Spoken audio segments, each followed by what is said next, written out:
28, 29 வசனத்தை நம்ம எல்லாரும் சேர்ந்து வாசிக்கலாம். கொலோசியர் 1, 28, 29 சேர்ந்து வாசிக்கலாம்.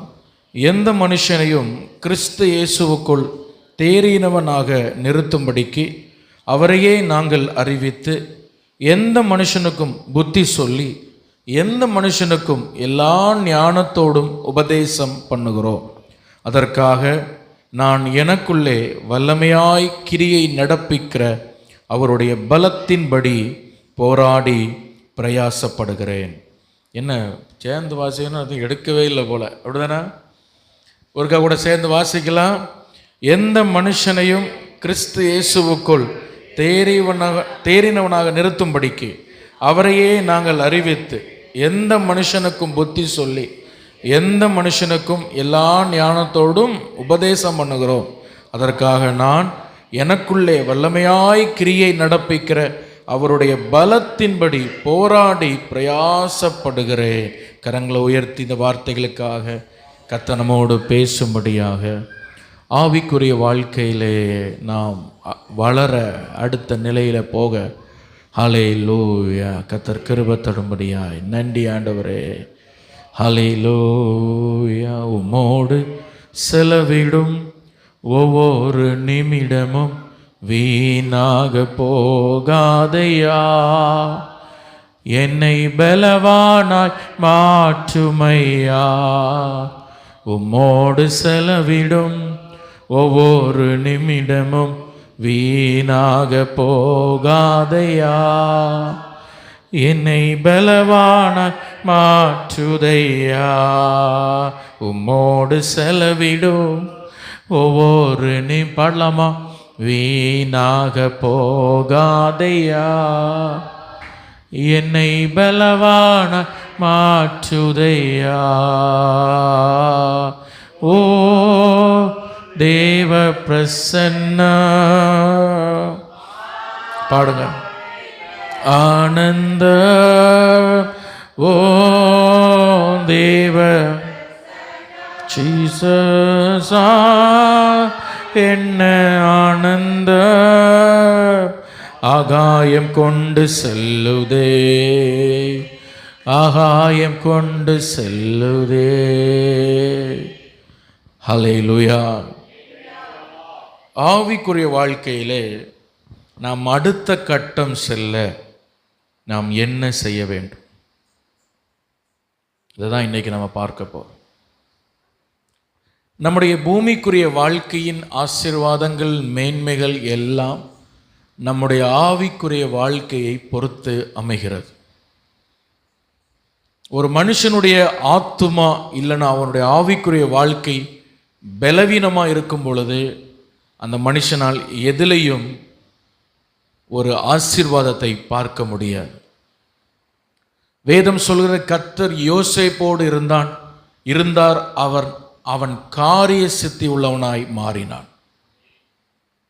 ஆனால் இருக்கிறது ஒரு அடிமை ஸ்தானம், இருக்கிறது போத்திபாருடைய ஒரு வீட்டு, இருக்கிறது எகிப்து தேசம். அடிமையாக இருக்கும் பொழுதே வேதம் சொல்கிறது அவனுடைய ஆவிக்குரிய வாழ்க்கை பலனா இருந்ததுனால யோசேப்பு செய்கிற எல்லாவற்றிலும் ஒரு செழிப்பு, ஒரு பிளஸ்ஸிங், ஒரு ஆசீர்வாதம் இருந்து கொண்டே இருந்தது என்று வேதத்தில் சொல்லப்படுகிறது. அந்த ஆசீர்வாதம் தான், அந்த ஆவிக்குரிய பலன் தான் யோசேப்பை சிங்காசனத்தில் கொண்டு உட்கார வைத்தது. ஹல்லேலூயா, ஹல்லேலூயா. யோசேப்புடைய திறமை அல்ல, யோசேப்புடைய ஞானம் அல்ல, யோசேப்புடைய சாமர்த்தியம் அல்ல, யோசேப்புக்குள் இருந்த ஒரு ஆவிக்குரிய ஸ்ட்ரென்த், ஒரு பலன், அதுதான் அவனை சிங்காசனத்தில் உட்கார வச்சது. இன்னைக்கு உங்களுடைய ஞானத்தை, உங்கள் திறமையை, உங்கள் சாமர்த்தியத்தை நம்புவதை பார்க்கிலும் ஆவிக்குரிய வாழ்க்கையில் நான் எப்படி பலன் அடையலாம் என்று நீங்கள் சிந்திச்சா உங்கள் வாழ்க்கையும் காரிய சித்தி உள்ளதாய் மாறும். ஹல்லேலூயா.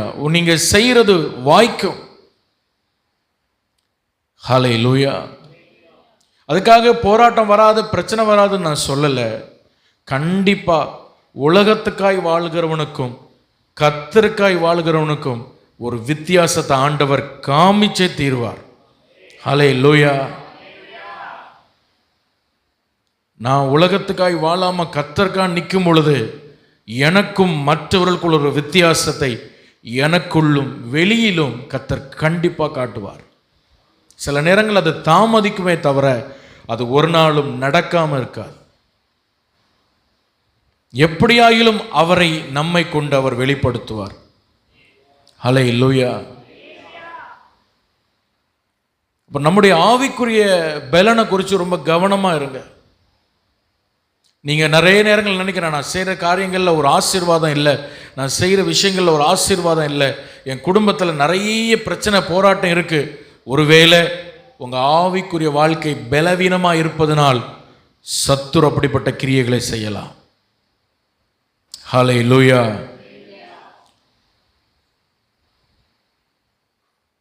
நீங்க ஆண்டவரை விட்டு வழி விலகும் பொழுது ஆண்டவருக்கு பிரியம் இல்லாம ஒன்று செய்யும் பொழுது ஆண்டவர் உங்களை அடிச்சிருவார், பிடிச்சிருவார் நான் சொல்லல.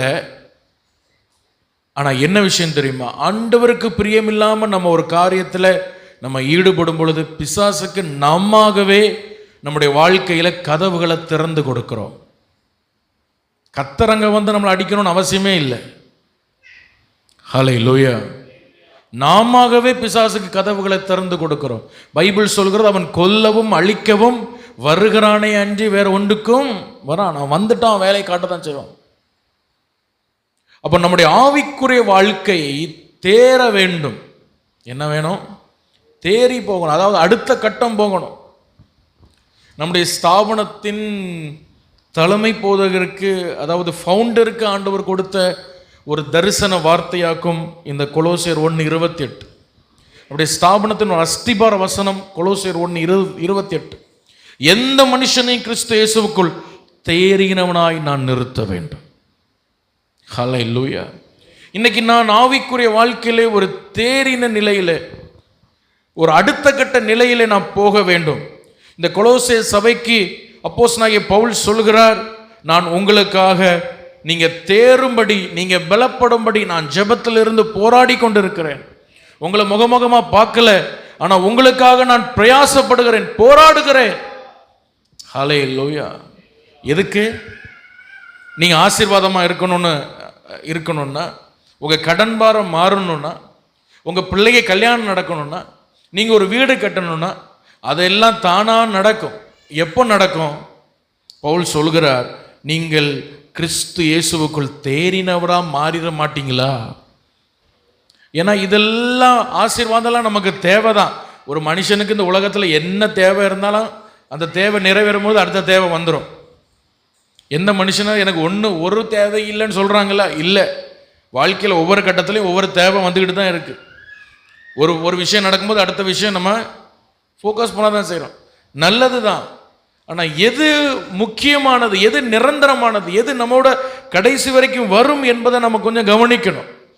அப்போஸ்தலனாகிய பவுல் சொல்கிறார், கொலோசே சபையை நீங்க கிறிஸ்து இயேசுவுக்குள் முதல்ல தேருங்க. கிறிஸ்து இயேசுவுக்குள் முதல்ல உங்க ஆவிக்குரிய வாழ்க்கை பலப்படட்டும், ஒரு ஸ்டாண்டர்டான லைஃப் உங்களுக்கு வரட்டும். ஹல்லேலூயா.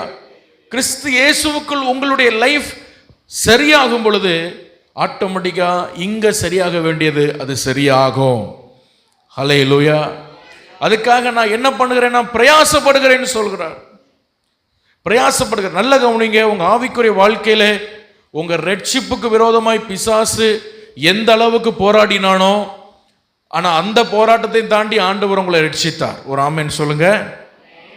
ஆனா இன்னைக்கு நீங்க அடுத்த கட்டம் ஆவிக்குரிய வாழ்க்கையில போராடக்கூடாது, வளரக்கூடாது என்று சொல்லி ஒரு சர்ப்பத்தின் ஆவி உங்க வாழ்க்கைக்கு விரோதமாய் போராடி கொண்டே இருக்கும்.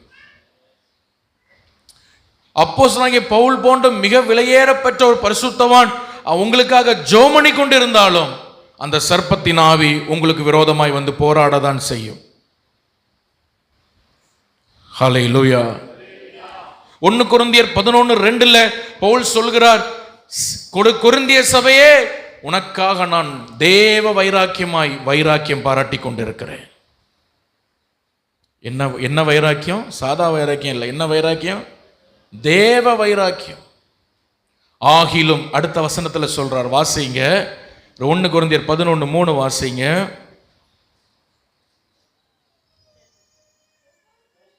சாரி, நான் 1 கொரிந்தியர் சொல்லிட்டேன். 2 கொரிந்தியர் 11:3. ஆகிலும் சர்ப்பமானது தன்னுடைய தந்திரத்தினாலே ஏவாளை வஞ்சித்தது போல உங்கள் மனதும் கிறிஸ்துவை பற்றிய உண்மை என்று விலகும்படி கெடுக்கப்படுமோ என்று பயந்திருக்கிறேன். அந்த வார்த்தை சொல்லுங்க, கெடுக்கப்படுமோ என்று பயந்திருக்கிறேன். ஹல்லேலூயா. வார்த்தை பார்த்தீங்களா? அவர் யூஸ் பண்ற வேர்டை பார்த்தீங்களா? நான் பயந்திருக்கிறேன்னு சொல்றேன். ஹல்லேலூயா. முந்தின வசனத்துல தான் சொல்றார், உங்களுக்காக நான் தேவ வைராக்கியம் கொண்டு இருக்கிறேன். ஹல்லேலூயா. தேவ வைராக்கியம் என்ன பண்றேன்? கொரிந்து சபையே, உங்களுக்காக நான் பயங்கர வைராக்கியமா ஜெபம் பண்ணிட்டு இருக்கிறேன், பயங்கர வைராக்கியமா உங்களுக்காக உழைச்சிட்டு இருக்கிறேன். ஆனாலும் எனக்குள்ள, என் இருதயத்தின் ஆழத்துக்குள்ள ஒரு பயம் இருக்கு. ஏவாள் வஞ்சிக்கப்பட்டது போல நீங்க வஞ்சிக்கப்பட்டுருவீங்களோ? எனக்கு என்னுடைய அறிவுக்கு தெரிந்தபடி, என்னுடைய வேத ஞானத்தின் அறிவுபடி, Paul is a greatest pastor ever lived. ஒரு தலை சிறந்த போதகர், ஒரு பாஸ்டர்னு சொன்னா நான் பவுலை சொல்ல முடியும். நான் அவரே சொல்றார், என்னுடைய பிரசங்கத்தை கேட்டு என்னுடைய ஜெபத்தின் மூலமாய், என்னுடைய முழங்கால் மூலமாய், கண்ணீர் மூலமாய் உருவாக்கப்படுகிற தேவ பிள்ளைகள் கெடுக்கப்படுவார்களோ என்று நான் பயந்திருக்கிறேன். அப்போ எந்த அளவுக்கு அது போராடுன்னு யோசிப்பார். நான் பிசாசை மேன்மைப்படுத்தல, ஆவியானவர்கள் கண்களை திறக்கட்டும். ஏன்னா ஒரு தேவ பிள்ளை அடுத்த கட்ட ஜெபத்துல அந்த பிள்ளை வளரக்கூடாது. அடுத்த கட்ட வேத வாசிப்புல அவங்க என்ன செய்யக்கூடாது? வளரக்கூடாது. உபவாசத்துல வளரக்கூடாது. தேவனோடு உட்காரக்கூடாது. தேவனோடு நேரம் செலவழிக்க கூடாது. எப்படியாகிலும், ஹல்லேலூயா, எப்படியாகிலும் என்னத்தையாவது பேசி, என்னத்தையாவது சொல்லி அந்த பிள்ளை, அந்த தேவ பிள்ளையை கத்தரை விட்டு, மெசேஜ் அப்படின்னு சொல்கிற ஒரு ஆங்கில மொழிபெயர்ப்பில் எப்படி போடப்பட்டிருக்குன்னா, the snake seduced Eve with the smooth tongue போட்டிருக்கு. அதாவது ரொம்ப மிருதுவான வார்த்தையால், கவர்ச்சியான வார்த்தையால், ஈர்க்கிற வார்த்தையால், ஹல்லேலூயா, பிசாசு உங்களை வஞ்சிக்குமோ அப்படின்னு நான் பயப்படுறேன்னு சொல்றார். ஹல்லேலூயா.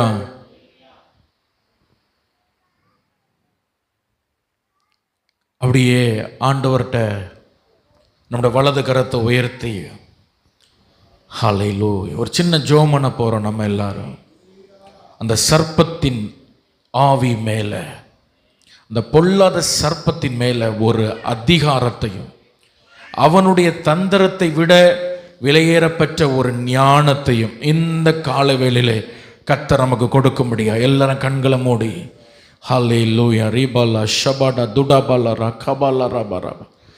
Thank you Holy Spirit, thank you Holy Spirit, thank you Holy Spirit.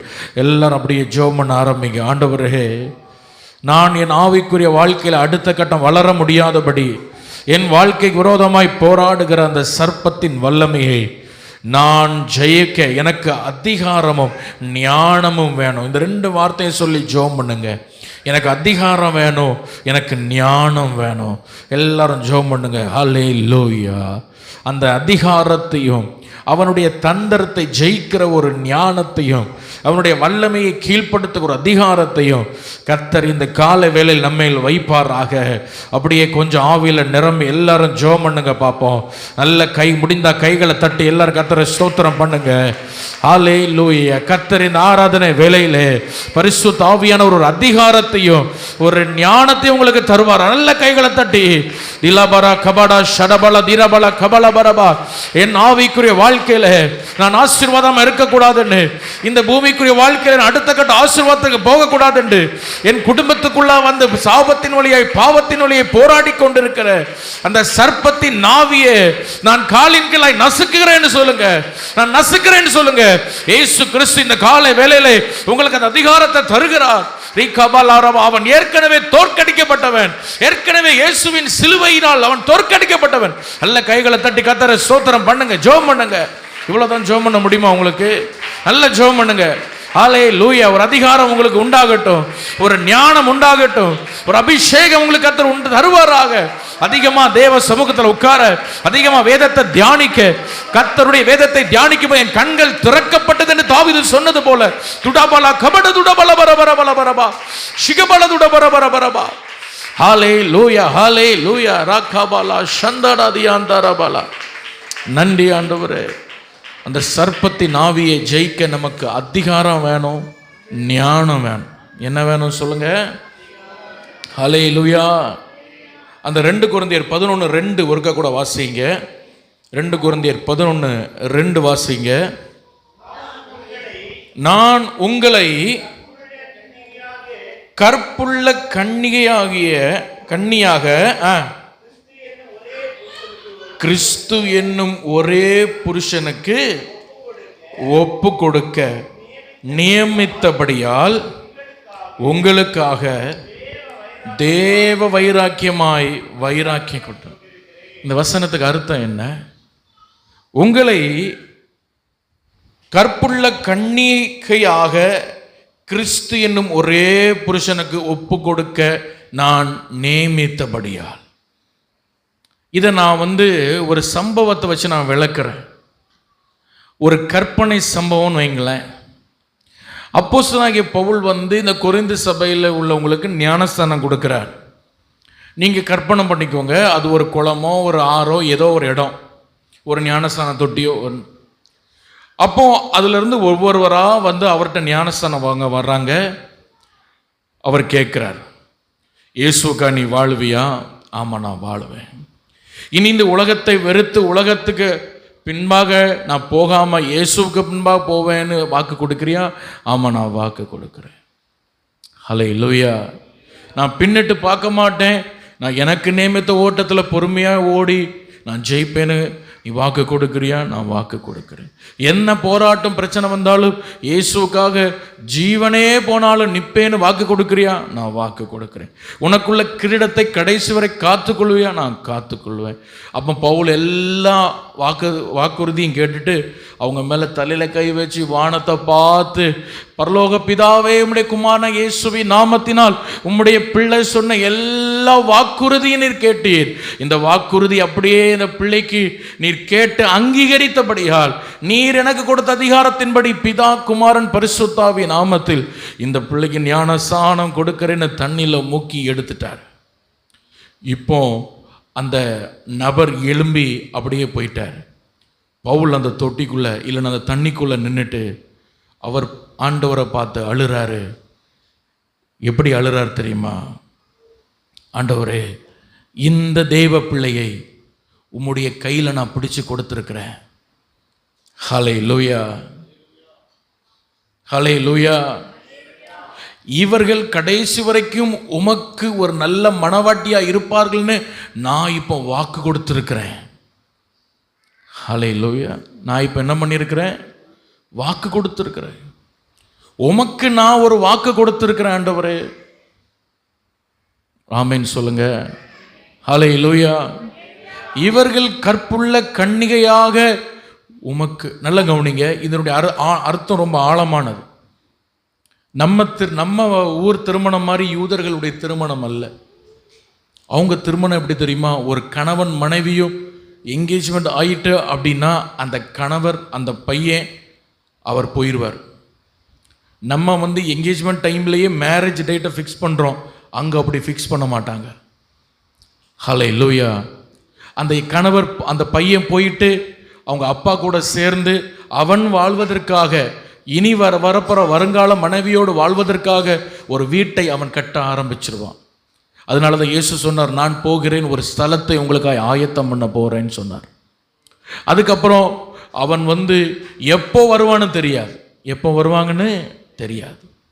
அவங்க அந்த உடன்படிக்கை, அவங்க அந்த என்கேஜ்மெண்ட்டில் அவங்க ஒரு உடன்படிக்கை பண்ணியிருப்பாங்க, நிச்சயதார்த்தத்தில் ஒரு உடன்படிக்கை பண்ணியிருப்பாங்க. உடன்படிக்கை பண்ணும்பொழுது திராட்சை ரசம் குடிப்பாங்க, 2 பேரும் மாறி மாறி கிரேப் ஜூஸ் குடிப்பாங்க. குடிச்ச பிறகு அதுக்கப்புறம் திருமண நாளுக்கு பின்புதான் அந்த மணமகன் திராட்சை ரசம் குடிப்பான். அது வரைக்கும் அவன் குடிக்க மாட்டான். அந்த மணப்பெண் எப்பொழுதெல்லாம் திராட்சை ரசம் குடிக்கிறாளோ அப்பொழுதுதான் அவளுக்கு என்ன ஞாபகம் வரும் தெரியுமா? என் கணவரோடு நான் பண்ண உடன்படிக்கை. அவள் அனுதினமும் தன்னை ஆயத்தம் பண்ணி கொண்டே இருப்பாள். அனுதினமும் தன்னை ஆயத்தம் பண்ணுவா. விலையேற பெற்ற வஸ்திரங்களை போட்டு. ஒரு கல்யாண பொண்ணு இன்னைக்கு நம்ம ஒரு கல்யாண பொண்ணை மேக்கப் பண்ணோன்னா எவ்வளோ கஷ்டம். 4 பேர் இந்த பக்கம் அந்த வீட்டுக்கு பெயிண்ட் அடித்த மாதிரி தான் லேடரை போட்டு ஆட்டி. ஹல்லேலூயா. ஏன்பா லேட் ஆச்சு? பொண்ணுக்கு மேக்கப் போட லேட் ஆயிட்டு. எல்லா கல்யாணத்தில் அதான் பிரச்சனை, பொண்ணுக்கு மேக்கப் போட லேட். ஆனால் இந்த பொண்ணு ஒவ்வொரு நாளும் கந்த வர்க்கங்களை கொண்டு, வாசனை திரவியங்களை கொண்டு இந்த பொண்ணு ஒவ்வொரு நாளும் ஒரு கல்யாணம், இன்னைக்கு கல்யாணம் நடந்தா எப்படி அந்த பொண்ணு ரெடியா இருப்பாளோ அந்த மாதிரி தினமும் தானே ஆயத்தம் பண்ணி கொண்டு இருப்பாள். ஏன்னா எப்போ கணவன் வரான்னு தெரியாது. ஹல்லேலூயா. ஒரு ஆமென் சொல்லுங்க. மணவாளன் வரும்பொழுது இரவுல வருவார். அவர் வரும்பொழுது அந்த வாசல் அண்டை வந்து நிற்கும் பொழுது கதவை தட்டுவார். வாசல், இது பெரிய கதை, சிம்பிளா சொல்றேன். கதவை தட்டுவார். என்ன தட்டுவாரு? கதவை தட்டும் பொழுது கதவை திறந்து அந்த வீட்டில் உள்ளவங்க அந்த மணமகனை உள்ள விட வேண்டும். அப்படி விடும் பொழுது இந்த மணமகள் கல்யாண வஸ்திரத்தில் அவள் ஆயத்தமாக இருந்தால் அந்த யூத முறையின்படி அவளுக்கு சம்பந்தம், அந்த கல்யாணத்துக்கு அவளுக்கு விருப்பம் இருக்குன்னு சொல்லி அவன் வந்து அந்த பொண்ணை கல்யாண வீட்டுக்கு கூட்டிட்டு, அந்த மணம் இடைக்கு, அதாவது அந்த கல்யாணம் நடக்கிற இடத்துக்கு கூட்டிட்டு போயிடுவான். ஒருவேளை கதவை தட்டும் பொழுது கதவை திறக்கலன்னா மணமகன் என்ன புரிந்து கொள்வான்? இந்த கல்யாணத்தில் இந்த வீட்டாருக்கு அந்த மணப்பெண்ணுக்கு இஷ்டம் இல்லைன்னு அவன் திரும்பி போயிடுவான். பவுல் சொல்றார், கிறிஸ்துவென்கிற ஒரு மணவாளனுக்கு உங்களை நான் ஒப்பு கொடுத்து நான் வாக்கு பண்ணபடியால், அந்த ஞானஸ்தான தொட்டில வச்சு இந்த பிள்ளை உமக்குன்னு நான் வாக்கு பண்ணபடியால் இவர்களுக்காய் தேவ வைராக்கியமாக நான் வைராக்கியம் கொண்டு. நல்ல கைகளை தட்டி ஆண்டவரை மகிமைப்படுத்துங்க. ஹல்லேலூயா. அனுதினமும் உங்களை நீங்க ஆயத்தம் பண்ணணும். அனுதினமும். என்னைக்கு மணவாளன் வருவார்னு தெரியாது. இன்னைக்கு வரலாம். இந்த பிப்ரவரி 15ஆம் தேதி இந்த உலகத்தின் கடைசி கிருபையின் நாளாக இருக்கலாம். யாருக்கு தெரியும்? இன்னைக்கு இரவு இயேசு வந்தால் உங்க நித்தியம் எங்கே? நம்ம சர்ச்சைக்கு வரோம், ஜெபம் பண்றோம், கை தட்டுறோம், பாட்டு பாடுறோம். உங்கள் ஆத்மா பரலோகம் போகுமா? யோசிச்சு பார்க்கணும். நம்ம இதெல்லாம் அனுதினமும் ஜெபத்தால், வசனத்தால், வார்த்தையால், அந்நிய பாஷையால், ஜெபத்தால், கிருபையால், ஸ்தோத்திரத்தால், துதியால் உங்களை அலங்கரிச்சுட்டே இருக்கணும். மணவாளன் என்னைக்கு வருவார் நமக்கு தெரியாது. ஹல்லேலூயா. நல்ல கைகளை தட்டி அவருடைய வருகைக்காய் கர்த்தரை ஆயத்தப்படுத்தும்படியாய் நல்ல கைகளை தட்டி 2 நிமிஷம் அந்நிய பாஷையில தீலாபா ஷிபாலா துடாபாரா கபாலபா தீராபாலா கபாலா ஷிந்தடபௌட தியாந்தரா கமலரபா. ஹல்லேலூயா. நான் உங்களுக்காக நான் ஆண்டவர்கிட்ட வாக்கு கொடுத்ததுனால, ஆண்டவரே கடைசி வரைக்கும் இந்த மணப்பெண்ணை, இந்த மணவாட்டியாகிய சபையை நான் கொண்டு வந்து சேர்ப்பேன்னு வாக்கு பண்ணதுனால நான் வைராக்கியம் பாராட்டுறேன். ஆகிலும் சர்ப்பமானது ஏவாளை வஞ்சித்தது போல உங்களை வஞ்சிக்கும் போது நான் பயப்படுறேன். எப்ப பவுல் சொல்றதான் எனக்கு இது ஆச்சரியம். வேற ஆள் சொன்னா கூட இது ஆச்சரியப்படுறதுக்கு இல்லை. ஹல்லேலூயா. பவுலை போலலாம் நம்மளால ஜெபிக்க முடியாது, அவரமெல்லாம் ஊழியம் செய்ய முடியாது. அந்த மனுஷனை சொல்றாரு, நான் பயப்படுறேன். ஹல்லேலூயா. நான் சொல்றேன், உங்களுக்கு கர்த்தருடைய அதிகாரமும் கர்த்தருடைய ஞானமும் உங்களுக்கு இருந்தால் அந்த சர்ப்பத்தின் ஆவி பிச்சி தூர எரியலாம். ஆமென் சொல்லுங்க. ஹல்லேலூயா. ஹல்லேலூயா. பிசாசு ரொம்ப வஞ்சனையா இந்த கடைசி நாட்கள்ல அவன் போராடி கொண்டிருக்கிறான். நீங்க ஆவிக்குரிய வாழ்க்கைய உண்மையா வாழக்கூடாதபடி, நம்ம யாரும் இனி திரும்பி விக்கிரகாராதனை போகிறது கிடையாது. ஆனா வாழ்ற வாழ்க்கையை எப்படி வாழ முடியாதபடி உண்மையா வாழ முடியும். ஒரு போலி கிறிஸ்தவ வாழ்க்கை. வெளியே தான் நான் ஒரு கிறிஸ்டியன், வெளியே தான் நான் ஒரு ஆண்டவருடைய பிள்ளை, ஆனா என்னுடைய இருதயத்தின் ஆழத்துல உண்மையா என்னால் ஆண்டவருக்கு இருக்க முடியலை. உண்மையா அவருக்காக ஒரு 10 நிமிஷம் கூட ஒரு நாளுக்கு அதனால ஜெபிக்க முடியல. என் சர்டிபிகேட்ல தான் ஒரு கிறிஸ்டியன், வெளியில தான் நான் ஒரு கிறிஸ்டியன், சண்டே மட்டும்தான் நான் ஒரு கிறிஸ்டியன். இந்த மாதிரி ஒரு போலி கிறிஸ்தவ வாழ்க்கையை வாழ வைக்கிற ஒரு பொல்லாத பிசாசு, இவனை ஜெயிக்கிற ஒரு ஞானமும் ஒரு அதிகாரத்தை ஆண்டவர் தந்து உங்கள் ஆவிக்குரிய வாழ்க்கையில் நீங்கள் தேறி அடுத்த கட்டம் போக ஒவ்வொரு நாள் ஆண்டவர் உங்களுக்கு கிருபை தருவாராக. கரங்களை உயர்த்தி ஆண்டவரை பார்த்து கேளுங்க, நான் ஒரு போலியான கிறிஸ்தவனா அல்லப்பா, ஒரு ஒரிஜினல் ப்ராடக்டாக நான் இருக்கேன், எனக்கு கிருபை தாங்கப்பா. அந்த ஞான கண்ணீரோடு கேட்குறீங்களா? அதில் ஆண்டவர்கிட்ட தாங்க நம்ம இருதயம் திறந்து பேச முடியும். வேற மனுஷன்கிட்ட சொன்னால் நம்மளுக்கு என்ன நினைப்பாங்க? அப்படி தானே, ஆண்டவர்கிட்ட தான் நம்ம பேச முடியும் வாய்களை திறந்து. ஹல்லேலூயா. நான் ஒரு போலித்தனமான ஒரு கிறிஸ்தவ வாழ்க்கை அல்லப்பா. ஆண்டவர்கிட்ட அழுது கேளுங்க. சிலருடைய இருதயங்களை ஆண்டவர் உடைக்கிறார். ரீபல்லா ஷபலா துடபலா கபராது யாந்தடபரா. ஆண்டவர்கிட்ட உடைஞ்சு கேளுங்க, என்னால் முடியலப்பா, நான் எவ்வளவோ பிரயாசப்படுகிறேன், என்னால் முடியல ஆண்டவர், எனக்கு ஜெபிக்க கிருபை தாரோன்னு கேளுங்க. ஆண்டவர் கிருபை தருவார். உங்களை விலையேறப்பட்ட ஒரு ஜெப வீரனாய் ஜெப வீராங்கனை ஆண்டவர் உங்களை மாற்றுவார். ஆன்லைனில் பார்க்குறவங்களும் ஜெபம் பண்ணுங்க. லைபலியா ஷதனியா துடபரா, ஒரு ஜெப அபிஷேகம் உங்க மேல் இந்த நேரத்தில் இறங்கி வரட்டும். நீங்க இழந்த ஜெப கிருபைகள் மேல் இறங்கி வரட்டும். நேரம் போகிறதே இவ்வளவு நேரம் ஆயிட்டான்னு நினைக்கிற அளவுக்கு ஜெபித்தீங்களே ஒரு நாட்களிலே, அந்த ஜெப கிருபை திரும்ப உங்கள் மேல் இறங்கி வரட்டும். நல்ல ஜெபம் பண்ணுங்க, நல்லா கேளுங்க பார்ப்போம். தீலா பாலா ஷபரா துடபரா கபலபரா வரபா. ஹல்லேலூயா ஹல்லேலூயா ஹல்லேலூயா. ஆமென் ஆமென் ஆமென் ஆமென் ஆமென் ஆமென். நல்ல கைகளை தட்டி ஆண்டவரை ஸ்தோத்திரம் பண்ணுங்க. ஹல்லேலூயா ஹல்லேலூயா. ஜெப ஆவி என்னில் ஊற்று தேவா, ஜெப சிந்தை என்னில் தாரு தேவா, ஜெப ஆவி என்னில் ஊற்று தேவா, ஜெப சிந்தை என்னில் தாரும் வா. உறங்காத கண்கள் வேண்டும், உணர்வுள்ள நெஞ்சம் வேண்டும், முடியாத கண்ணீர் வேண்டும், நீரே என்னை நடத்த வேண்டும். உறங்காத கண்கள் வேண்டும், உணர்வுள்ள நெஞ்சம் வேண்டும், முடியாத கண்ணீர் வேண்டும், நீரே என்னை நடத்த வேண்டும். ஜெப ஆவி என்னில் ஊற்றும் தேவா, ஜெப சிந்தை என்னில் தார் தேவா, ஜெப ஆவி என்னில் ஊற்றும் தேவா, ஜெப சிந்தை என்னில் தார் தேவா. ஹல்லேலூயா ஹல்லேலூயா. நம்ம கிறிஸ்தவ வாழ்க்கையில், ஆவிக்குரிய வாழ்க்கையில் அடுத்த கட்டம் நம்ம செல்ல நாம் என்ன செய்ய வேண்டும்? ஒரு 3 காரியத்தை நான் உங்களுக்கு, ஆண்டவர் எனக்கு தந்த ஒரு 3 காரியத்தை உங்களுக்கு நான் சொல்லி நான் உங்களை ஜெபித்து அனுப்ப விரும்புகிறேன். எபிரேயருக்கு எழுதின நிருபம் 12ஆம் அதிகாரம் 1ஆம் வசனத்தை நான் வாசிங்க, நான் திரும்ப அதை சொல்கிறேன் என்னன்னு சொல்லி. எபிரேயர் 12:1. ஆகையால் மேகம் போன்ற இத்திரை திரளான சாட்சிகள் நம்மை சூழ்ந்து கொண்டிருக்க, பாரமான யாவற்றையும், நம்மை சுற்றி நெருங்கி நிற்கிற பாவத்தையும், விசுவாசத்தை துவக்கிறவரும் முடிக்கிறவருமாயிருக்கிற இயேசுவையே நோக்கி நமக்கு நியமித்திருக்கிற ஓட்டத்தில் பொறுமையோடு ஓடக்கடவோம். ஹல்லேலூயா. முதல்ல நீங்கள் ஆவிக்குரிய வாழ்க்கையில் அடுத்த கட்டம் போகணும்னா நல்லா கவனிங்க. உங்கள் பலவீனம் என்னவென்று நீங்கள் ஒத்துக்கொள்ள வேண்டும். அதை ஆண்டவரிடத்தில் அறிக்கையிட வேண்டும். நல்லா கவனிக்கிறீங்களா? ஹல்லேலூயா. நீங்கள் உங்கள் பலவீனம் இன்னதென்று ஒத்துக்கொள்ள வேண்டும். அதுக்கு மற்றவர்களை குறை சொல்லக்கூடாது.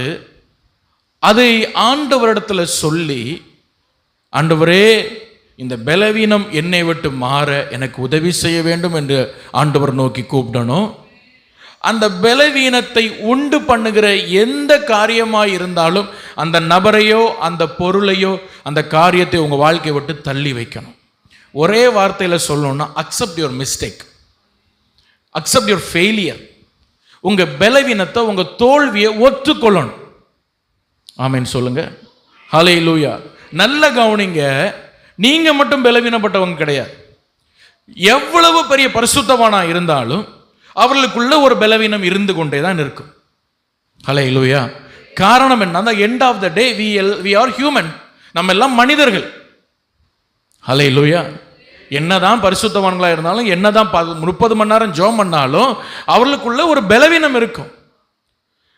ஆனா அந்த பலவீனம் என்னன்னா, ஜெபத்தினாலும் அபிஷேகத்தினாலும் ஆவியானவரோட உறவினால, ஆண்டவரோடு உள்ள நெருக்கமான உறவினால அந்த பலவீனம் வெளியே வராதபடி ஆண்டவர் அதை கட்டி வச்சு அதை கொஞ்சம் கொஞ்சமா அழிச்சிட்டு இருப்பார். ஹல்லேலூயா. அவர்கள் பூரணப்படும் பொழுது நம்முடைய ராஜ்யத்துக்கு அவங்க எடுத்துக்கொள்வார். உங்களுக்கு புரியுதா? இதனால தான் சில பரிசுத்தவான்கள் சொல்லுவாங்க, இந்த டைம்ல நான் இறந்துருவேன் இந்த அப்படின்னு சொல்லுவாங்க. பூரணம் வயது வாங்க பூரணம் ஆகும்பொழுது ஆண்டவர் அவங்களை எடுத்துக்கொள்வார். ஹல்லேலூயா. அப்போ நல்ல கவனித்துக் கொள்ளணும். பென்னிகன் என்ற ஒரு தேவனுடைய மனுஷர் அவர் அடிக்கடி சொல்லுகிற ஒரு வார்த்தை என்னன்னு சொன்னா, ஆண்டவரோடு ஒரு ஆழமான ஒரு உறவு உங்களுக்கு இல்லாத பட்சத்தில் நீங்க ஊழியம் செய்யக்கூடாது என்று சொல்வார். ஹல்லேலூயா. ஊழியம் என்ன செய்யக்கூடாது? செய்யக்கூடாது. ஆண்டவரோடு நெருக்கமான உறவு இல்லாத பட்சத்தில் உங்க மேல ஊழிய அழைப்பு இருந்தால் கூட ஊழியம் செய்யக்கூடாது. ஏன் அப்படின்னா, நீங்க மேடைக்கு ஏறும் பொழுது, நீங்க பலிபீடத்துக்கு ஏறும் பொழுது உங்க மேல இறங்கி வருகிற அபிஷேகத்திற்கும், நல்லா கவனிங்க, எல்லாரும் நல்லா கவனிங்க, நீங்க மேடையில் ஏறும் பொழுது உங்க மேல இறங்கி வருகிற அபிஷேகத்திற்கும் ஆண்டவரோடு நீங்க இருக்கிறீங்களே அந்த உறவுக்கு உள்ள அந்த அபிஷேகத்திற்கும் வித்தியாசம் இருக்கு. இன்னும் புரிகிற மாதிரி சொல்றேன் அப்படின்னு சொன்னா, ரெண்டுமே ஒண்ணுக்கு ஒன்று சம்பந்தம் இருக்கும், ஆனா ரெண்டுக்கும் நிறைய வித்தியாசம் இருக்கு. ஒரு மனிதன் சரியா ஜெபம் பண்ணல, சரியா ஆண்டவரோடு நடக்கல, சரியா ஆண்டவரோடு அவன் இல்லாம இருக்கிறான், ஆனாலும் மேடைக்கு வரும் பொழுது அவர்கள் ஊழியம் செய்கிறார்கள். எல்லாம் கவனிக்க, ரொம்ப டீப்பான விஷயம் தான், உங்களுக்கு புரியவில்லை. அவங்க ஊழியம் செய்யறாங்க, அவங்க மூலமா அற்புத அடையாளங்கள் நடக்குது. ஆனாலும் the greatest man of God நல்லா இருந்தாங்க, இப்படி ஒரு பாவத்தில் விழுந்துட்டாங்க. நம்ம சொல்றோமா இல்லையா? நம்ம கேள்விப்படுறோமா இல்லையா? ஹல்லேலூயா. ஏன் இது நடக்குது? அவங்க மூலமா ஆண்டவர் எவ்வளவு காரியம் செய்யறாரு, ஏன் நடக்குது? ஆண்டவரோடு உள்ள தனிப்பட்ட உறவுல அவங்க சரியா இல்லாத பொழுது அவர்களுக்குள்ள இருக்கிற பலவீனம் கட்டப்பட்டு இருக்காது. எப்படி இருக்காது? கட்டப்பட்டு இருக்காது. இப்ப மேடைக்கு ஏறும் பொழுது, இல்ல ஆண்டவருடைய ஊழியத்துக்கு இறங்கும் பொழுது அவங்க மேல கர்த்தருடைய ஆவியானவர் பலமாய் வந்து இறங்குவார். அவங்க மேல ஒரு அனாயிண்டிங் வந்து இறங்கும். ஹல்லேலூயா. இந்த அனாயிண்டிங் என்ன செய்யும் தெரியுமா? இது ஆத்மாவோடு சம்பந்தப்படாது, இது ஆவியோடு சம்பந்தப்பட்டதல்ல, இது சரீரத்தோடும் உணர்வுகளோடும் சம்பந்தப்பட்ட ஒரு அபிஷேகம். எத்தனை பேர் இது புரியுதுல நான் சொல்றேன். இந்த அபிஷேகம் என்ன பண்ணும்னா, உள்ள கிடக்கிற நல்லது கெட்ட எல்லாத்தையும் வெளியே எடுத்துட்டு வரும். ஹல்லேலூயா. அப்ப தேவனோடு சரியான உறவு இல்லாத பட்சத்தில் அவர்களுடைய தனிப்பட்ட வாழ்க்கையில, உதாரணமா சொல்றேன், ஒரு பாவம் உங்களுக்குள்ள இருக்குன்னு வைங்களேன், ஒரு பாவத்தின் ஆசை இருக்குன்னு வைங்களேன், அந்த அபிஷேகம் இறங்கும் பொழுது அது வெளியே கொண்டு வரும்.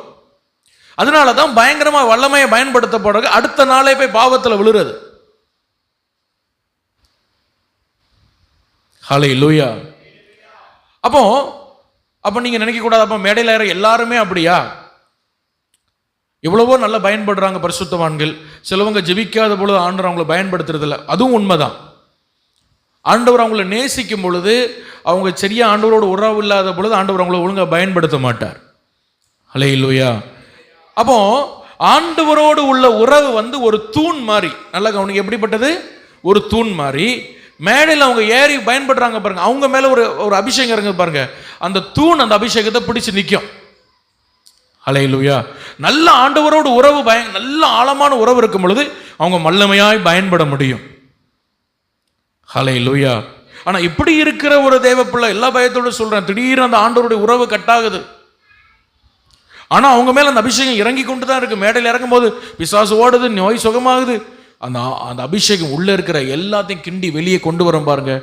அவங்களுக்குள்ள அந்த அந்த அனாயிண்டிங்க, இந்த ஃப்ளஷ், இந்த மாம்சம் தாங்க முடியாததுனால, அந்த உறவு சரியா இல்லாதனால அவர்கள் உடனே அந்த பாவம் அவர்களை அந்த சரீரத்திலிருந்து வெளிப்படாது முயற்சி பண்ணி அப்படிதான் அவங்க பாவத்தில் போய் விழுறது. Very dangerous. அதனால தான் பைபிள் சொல்லுது, ஆரோனை போல் அழைக்கப்பட்டால் ஒளி ஒருவன் அந்த ஊழியத்தை என்ன செய்ய முடியாது, நிற்க முடியாது. ஹல்லேலூயா. ரொம்ப dangerous anointing.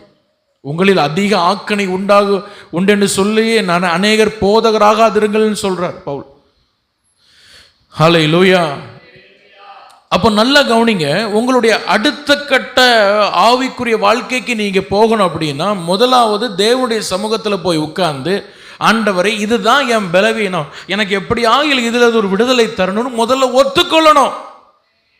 You have to accept your mistake. ஹல்லேலூயா.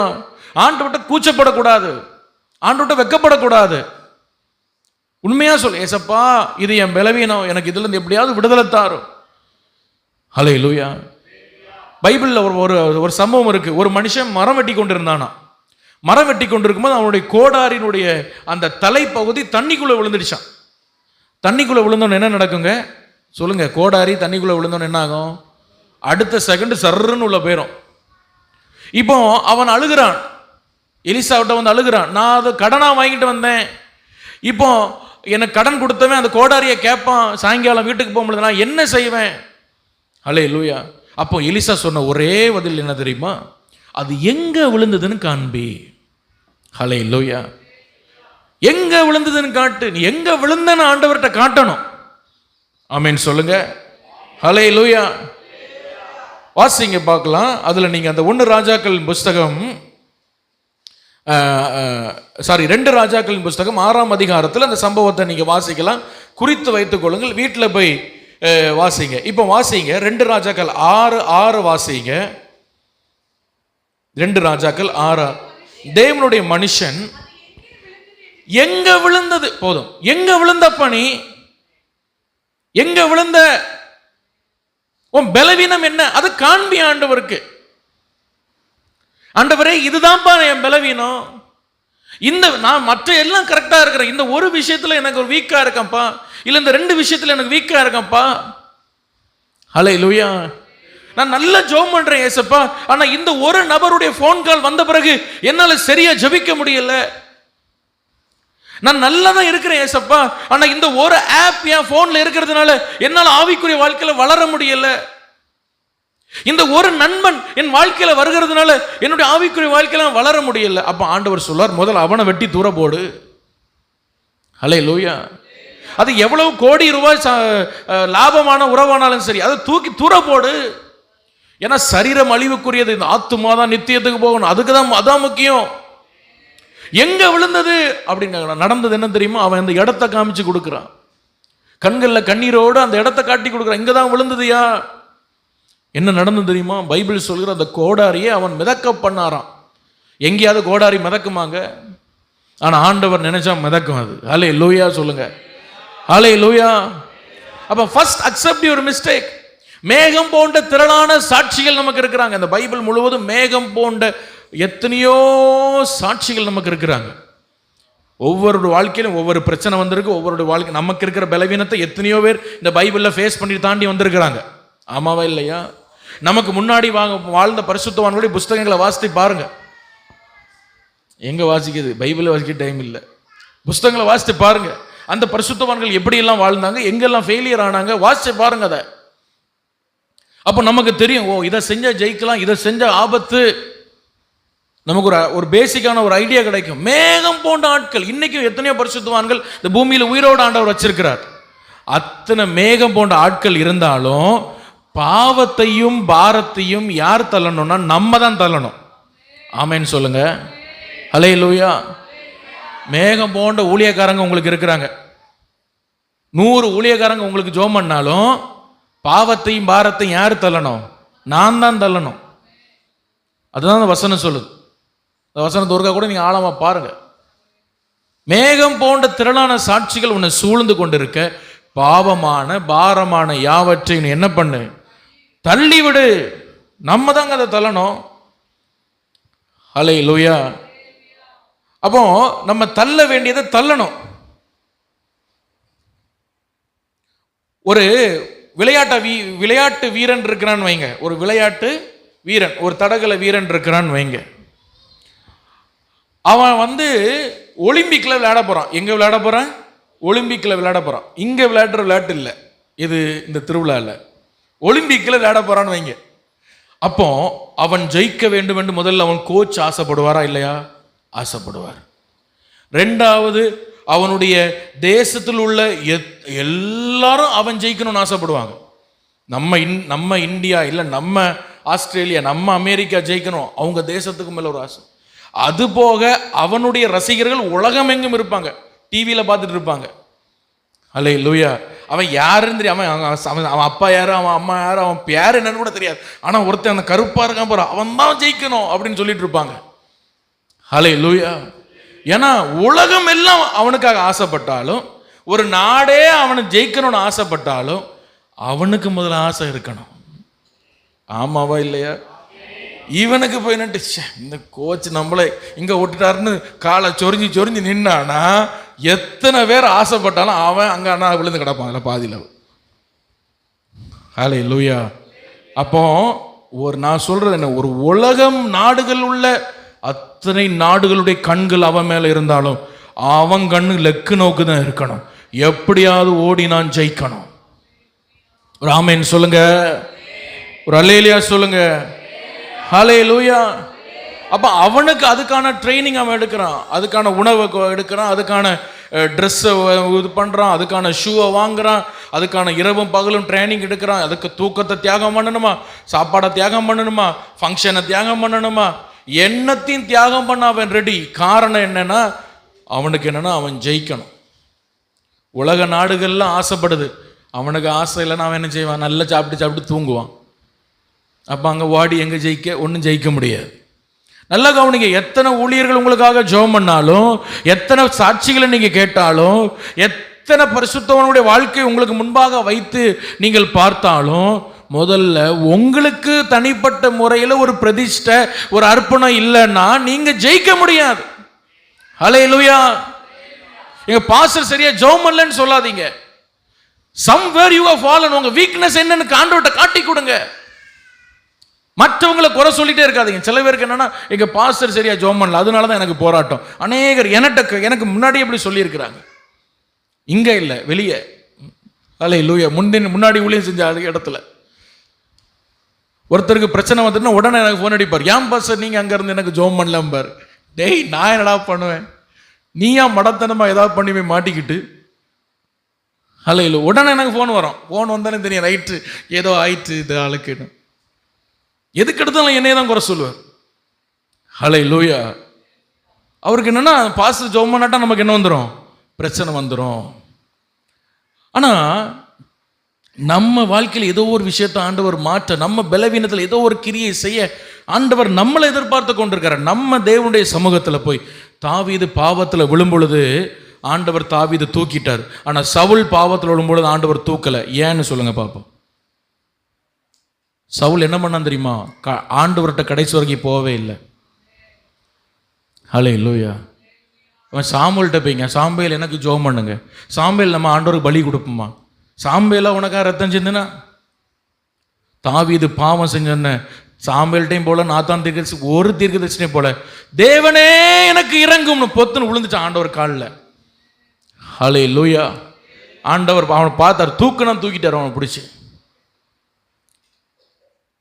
அப்போ நம்ம வாழ்க்கையில் உள்ள எங்க நான் விழுந்தேன், என்னுடைய பலவீனம் என்ன, ஆண்டவர்கிட்ட காட்டி கொடுக்கணும். Price the lord. Hallelujah.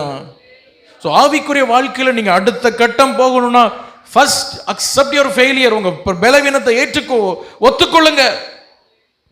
Hallelujah. Usain Bolt என்ற ஒரு ஒலிம்பிக் வீரன் உண்டு. உங்களுக்கு எல்லாம் தெரிஞ்சிருக்கும் ஒரு சிலருக்கு. உசைன் போல்ட் எத்தனை பேருக்கு தெரியும்? நீங்க எத்தனை பேர் அவனை பார்த்துருக்கிறீங்க? உசைன் போல்ட் 100 மீட்டரை 10 செகண்டுக்குள்ள ஓடி இருக்கான். 100 மீட்டரை எத்தனை செகண்டுக்குள்ள ஓடி இருக்காரு அவரு? நம்ம 200 மீட்டர்லேயே நம்ம முன்னின்றோம்.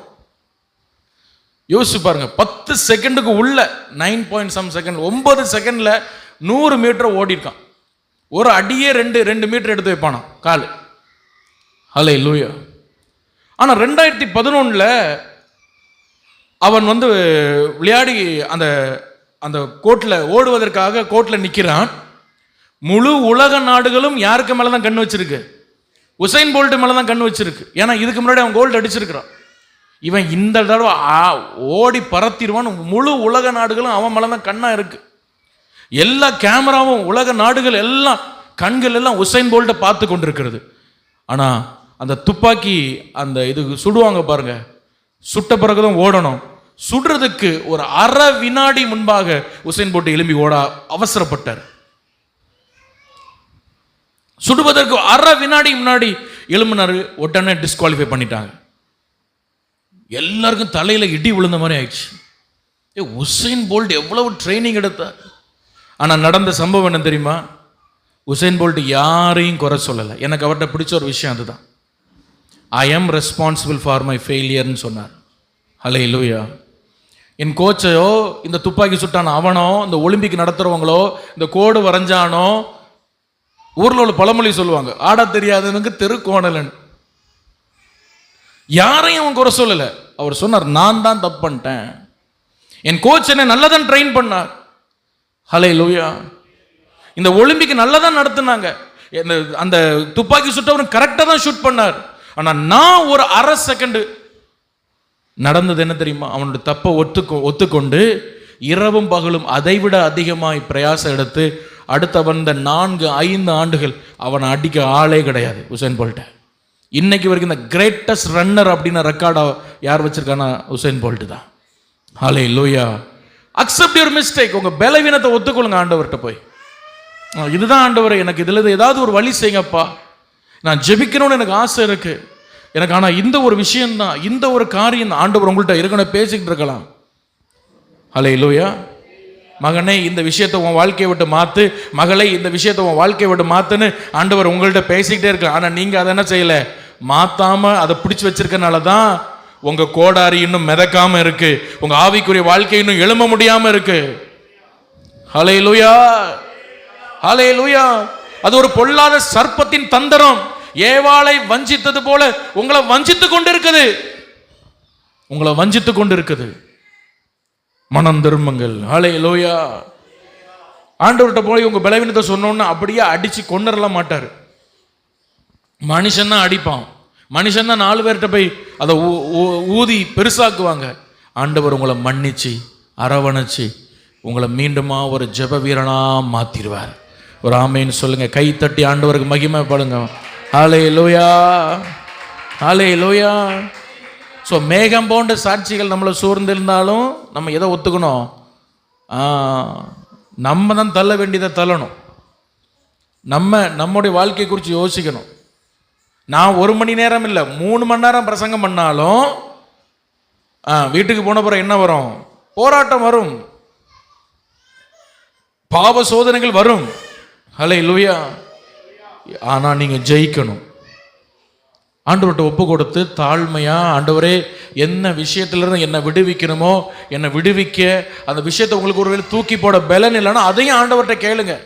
எனக்கு தூக்கி போட பலன் இல்லை, எனக்கு அதை அந்த காரியத்தில் எனக்கு ஒரு விடுதலை தாங்க ஆண்டவரே என்ன சொல்லி ஆண்டவர்கிட்ட நீங்கள் உங்களை ஒப்பு கொடுங்க.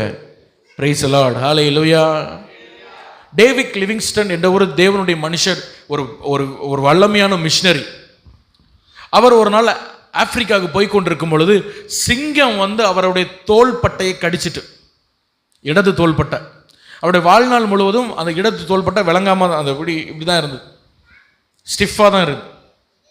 ஹல்லேலூயா. 30க்கு அதிகமான முறை அவருக்கு மலேரியா ஃபீவர் வந்திருக்கு. ஏன்னா அவர் வெளிநாட்டுக்காரர், ஆப்பிரிக்கா தேசத்துடைய கிளைமேட்டு சுச்சுவேஷன் அவருக்கு ஒத்து வரல. 30 முறை என்ன வந்திருக்கு? மலேரியா வந்திருக்கு. ஆப்பிரிக்காவில் வேர்ல்டு மேப்பில் இல்லாத நிலப்பரப்பு, வேர்ல்டு மேப்பில் இல்லாத நிலப்பரப்புலாம் அவர் கண்டுபிடிச்சது. நிறைய நிலப்பரப்பு இன்னைக்கு டேவிட் லிவிங்ஸ்டன் கண்டுபிடிச்சார். போய் போய் போய் போய் இங்கெல்லாம் ஜனங்கள் இருக்காங்களா, இங்கெல்லாம் ஆடுகள் இருக்கா, இங்கெல்லாம் இடம் இருக்கான்னு ஒவ்வொரு காடுகளை கண்டுபிடிச்சது டேவிட் லிவிங்ஸ்டன். மனைவி பிள்ளைகள் கொஞ்ச நாள் அவரோடு இருந்தாங்க. அதுக்கப்புறம் அவங்களெல்லாம் ஊழியத்து நிமித்தமாய் பிரிந்து இருந்தார் ரொம்ப வருஷம். பல முறை கப்பலில் பிரயாணம் பண்ணும் பொழுது செத்தோன்னு நினைச்சிருக்கார், செத்து போ அவ்வளோதான் நமக்கு வாழ்க்கை முடிஞ்சுன்னு நினைச்சிருக்கிறார். அவ்வளவு கஷ்டப்பட்டு அவர் ஊழியத்தை செய்தார். அல்லேலூயா. அவ்வளவு கஷ்டப்பட்டார். ஆனால் நடந்தது என்ன தெரியுமா? அவர் எதிர்பார்த்த அளவுக்கு அவரால் ஆத்துமாக்கள் ஆதாயம் பண்ண முடியல. நல்ல கவனிங்க, நல்ல கவனிங்க. டேவிட் லிவிங்ஸ்டன் இவ்வளவு தியாகம் செய்தும் ரத்தம் சிந்தி ஊழியம் செய்தும் அவர் எதிர்பார்த்த அளவுக்கு சரித்திரத்தில் வாசிக்கிறோம் அவரால் அந்த ஆத்துமாக்கள் ஆதாயம் பண்ண முடியல. ஏன்னா ஆப்பிரிக்கா கண்டம் அவ்வளவு தூரம் அவர் தான் அந்த மிஷினரியாக போகிற காலங்கத்தில் அவ்வளவு நெருக்கப்பட்டு அவ்வளவு பிசாசுடைய கட்டுக்குள்ளே இருந்தது. பிரைஸ் தி லார்ட், ஹல்லேலூயா. ஆனால் டேவிட் லிவிங்ஸ்டன் மரிக்கும் பொழுது அந்த ஜனங்கள் என்ன பண்ணாங்க தெரியுமா? சரீரத்தை அவர் இடத்துக்கு கொண்டு போங்க, டேவிட் லிவிங்ஸ்டனுடைய இருதயத்தை எங்களுக்கு தாங்கன்னு கேட்டு அவருடைய இருதயத்தை வாங்கி அந்த அவங்க இடத்துல புதைச்சாங்க. அவர் மரிக்கும் முன்பாக அவர் சொன்ன காரியம் என்ன தெரியுமா? நான் எதிர்பார்த்த ரிசல்ட்டை என் ஊழியத்தில் பார்க்க முடியல. நல்லா கவனிங்க, நான் எதிர்பார்த்த ரிசல்ட் என் ஊழியத்தில் பார்க்க முடியல. ஆனால் இனி வருகிற மிஷினரிகள் என் கண்ணீரின் பலனையும் என் முழங்காலின் பலனையும் அறுவடை செய்வார்கள் சொல்லி மரிச்சார். ஹல்லேலூயா. ஆனால் அவர் சொன்னது மாதிரியே ஆப்பிரிக்காவில் பல நிலப்பரப்புகள் அவருக்கு பிறகு கண்டுபிடிக்கப்பட்டது. அடிமை வியாபாரத்துக்கு விரோதமாக பயங்கரமாக போராடி பார்த்தார். ஆனால் அவர் காலத்தில் அதை செய்ய முடியல. அதுக்கு பிறகு அதை செய்தார்கள். அவருடைய காலத்துக்கு பின்பு வந்த ஹட்சன் டெய்லர், சிடி ஸ்டட், இந்த மாதிரிப்பட்ட மிஷினரிகள் வந்து பயங்கரமான ஊழியத்தை செய்து லட்சக்கணக்கான ஆத்துமாக்களை அவர்கள் ஆதாயம் செய்தார்கள். அவர்கள் சொன்னார்கள், எங்களுடைய ஊழியத்தின் பலன் அன்னைக்கு டேவிட் லிவிங்ஸ்டன் வடித்த கண்ணீர்னு சொன்னார்கள். ஹல்லேலூயா. அன்னைக்கு டேவிட் லிவிங்ஸ்டன் என்ற மிஷினரி விதைத்த விதையின் பலன் தான் இன்னைக்கு நாங்கள் அறுவடை செய்கிறோம் என்று சொன்னார்கள். டேவிட் லிவிங்ஸ்டன், என் வாழ்க்கையில் நான் எவ்வளோ கஷ்டப்பட்டேன், எனக்கு ஊழியம் முடியலை, எனக்கு ஆத்துமா இல்லைன்னு அழுதுகிட்டு இல்லை. அவருக்குடைய விஷன் என்ன, அதில் அவர் தெளிவாக இருந்தார். அவர் யாரையும் குறை சொல்லலை, குற்றமும் கண்டுபிடிக்கலை. பிரைஸ் தி லார்ட், ஹல்லேலூயா. ஆண்டவர் எனக்கு இயேசு கிறிஸ்து பூமிக்கு வர்றதுக்கு முன்பாக ஒரு பாதையை ஆயத்தம் பண்ணது மாதிரி நான் ஒரு பாதையை ஆயத்தம் பண்ண தான் வந்திருக்கிறேன். எனக்கு பின் வருகிறவர்கள் அறுவடையை காண்பார்கள் என்ற ஒரு நல்ல தரிசனத்தோடு கடைசி வரைக்கும் ஊழியம் செய்ததுனால அவருக்கு பின் வந்த ஊழியர்கள் அந்த பலனை அவர்கள் அறுவடை செய்தார்கள். பிரைஸ் தி லார்ட், ஹல்லேலூயா. எப்பொழுதுமே உங்க வாழ்க்கைக்குரிய தரிசனத்தில் ரொம்ப கவனமா இருங்க, கரெக்டா இருங்க. அவங்க அப்படி இருக்கிறாங்க, இவங்க அப்படி இருக்கிறாங்க அப்படிலாம் சொல்லாதீங்க. ஆமென், ஹல்லேலூயா. மற்றவங்களோட உங்க வாழ்க்கையை ஒப்பிடாதீங்க. உங்க வாழ்க்கையின் தரிசனம் என்ன? உங்க ஆண்டவர் எதற்காக அழைச்சார்? உங்க மேல இருக்கிற விஷன் என்ன? உங்க மேல இருக்கிற அபிஷேகம் என்ன? அதை நோக்கி ஓடுங்க. கர்த்தர் உங்களுக்கு ஜெயத்தை தருவார். ஹல்லேலூயா. நீ நிறைய நேரங்கள் நம்மால் ஆவிக்குரிய வாழ்க்கையில் எழும்ப முடியல. ஏன் தெரியுமா? நம்ம அடுத்தவங்களை பார்த்து கொண்டு இருக்கிறோம். உங்க வாழ்க்கையில் உள்ள விஷயம் என்ன? உங்க வாழ்க்கையின் ஜெயம் என்ன? உங்க வாழ்க்கையின் தோல்வி என்ன? அதை பார்த்து கொண்டு நீங்க ஆண்டவருக்கு முன்பாக ஓடி ஜெயிக்க வேண்டும். ஹல்லேலூயா. ஒரு ஆமென் சொல்லுங்க. ஹல்லேலூயா. அப்போ நான் சொன்ன முதல் காரியம் நல்லா கவனிங்க. உங்க வாழ்க்கையில நீங்க ஆவிக்குரிய வாழ்க்கையில ஜெயம் எடுக்கணும்னா உங்கள் பலவீனம் என்னன்னு உங்களுக்கு தெரிஞ்சிருக்கணும், உங்க தரிசனம் என்னன்னு உங்களுக்கு தெரிஞ்சிருக்கணும். ஆமென், ஹல்லேலூயா. எனக்குள்ள இருக்கிற ஸ்ட்ரெங்த் என்ன, எனக்குள்ள இருக்கிற வீக்னஸ் என்ன, ஆண்டவர் எனக்குள்ள வச்ச கிருபை என்ன, எனக்கு இருக்கிற பலவீனம் என்ன, அது என்ன பிசாசு என்ன பயன்படுத்துறோம். அதை பார்த்து நீங்க சரியா புரிஞ்சு கொண்டு அடுத்தவங்களை கம்பேர் பண்ணாம நீங்க தெளிவா உங்க பாதையில நடந்து போங்க. ஆண்டவர் உங்களுக்கு உதவி செய்வார். ஹல்லேலூயா, ஹல்லேலூயா. ஆமா, உங்களுக்கு ஒரு கிருபை இருக்கும், அந்த கிருபையில நீங்க வளர்ந்து வர வேண்டும். பிரைஸ் தி லார்ட், ஹல்லேலூயா. ஆமா, உங்களுக்கு ஒரு டேலண்ட் கொடுத்துருக்கும், உங்களுக்கு ஒரு கிருபை இருக்கும், உங்களுக்கு ஒரு அபிஷேகம் இருக்கும். அது என்னன்னு பார்த்து முன்னேறி செல்ல வேண்டும். அடுத்ததாக எபிரேயர் 5ஆம் அதிகாரம் 13ஆம் வசனம் 14ஆம் வசனம் வாசிங்க. எபிரேயர் 5ஆம் அதிகாரம் 13, 14 வாசிங்க.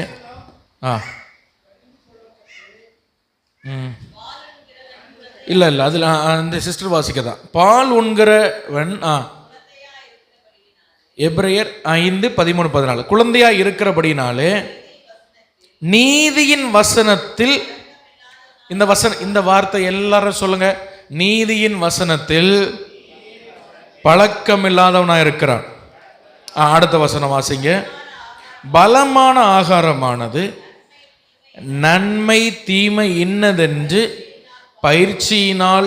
பயிற்சியினால் பகுத்தறியத்தக்கதாக முயற்சி செய்யும் ஞானேந்திரவர்களுடைய பூரண வயதுள்ளவர்களுக்கே தகும்.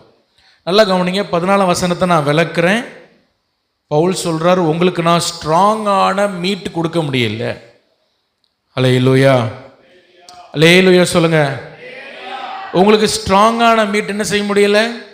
கொடுக்க முடியல. ஒரு உண்மையை சொல்லட்டா, எனக்கு சில நேரம் ஆசையாக இருக்கும். சில ஊழியக்காரங்கள்ட்ட உட்காந்து நான் பேசும்பொழுது அவங்களுக்குள்ள ஒரு விசேஷ கிருபை இருக்கும்.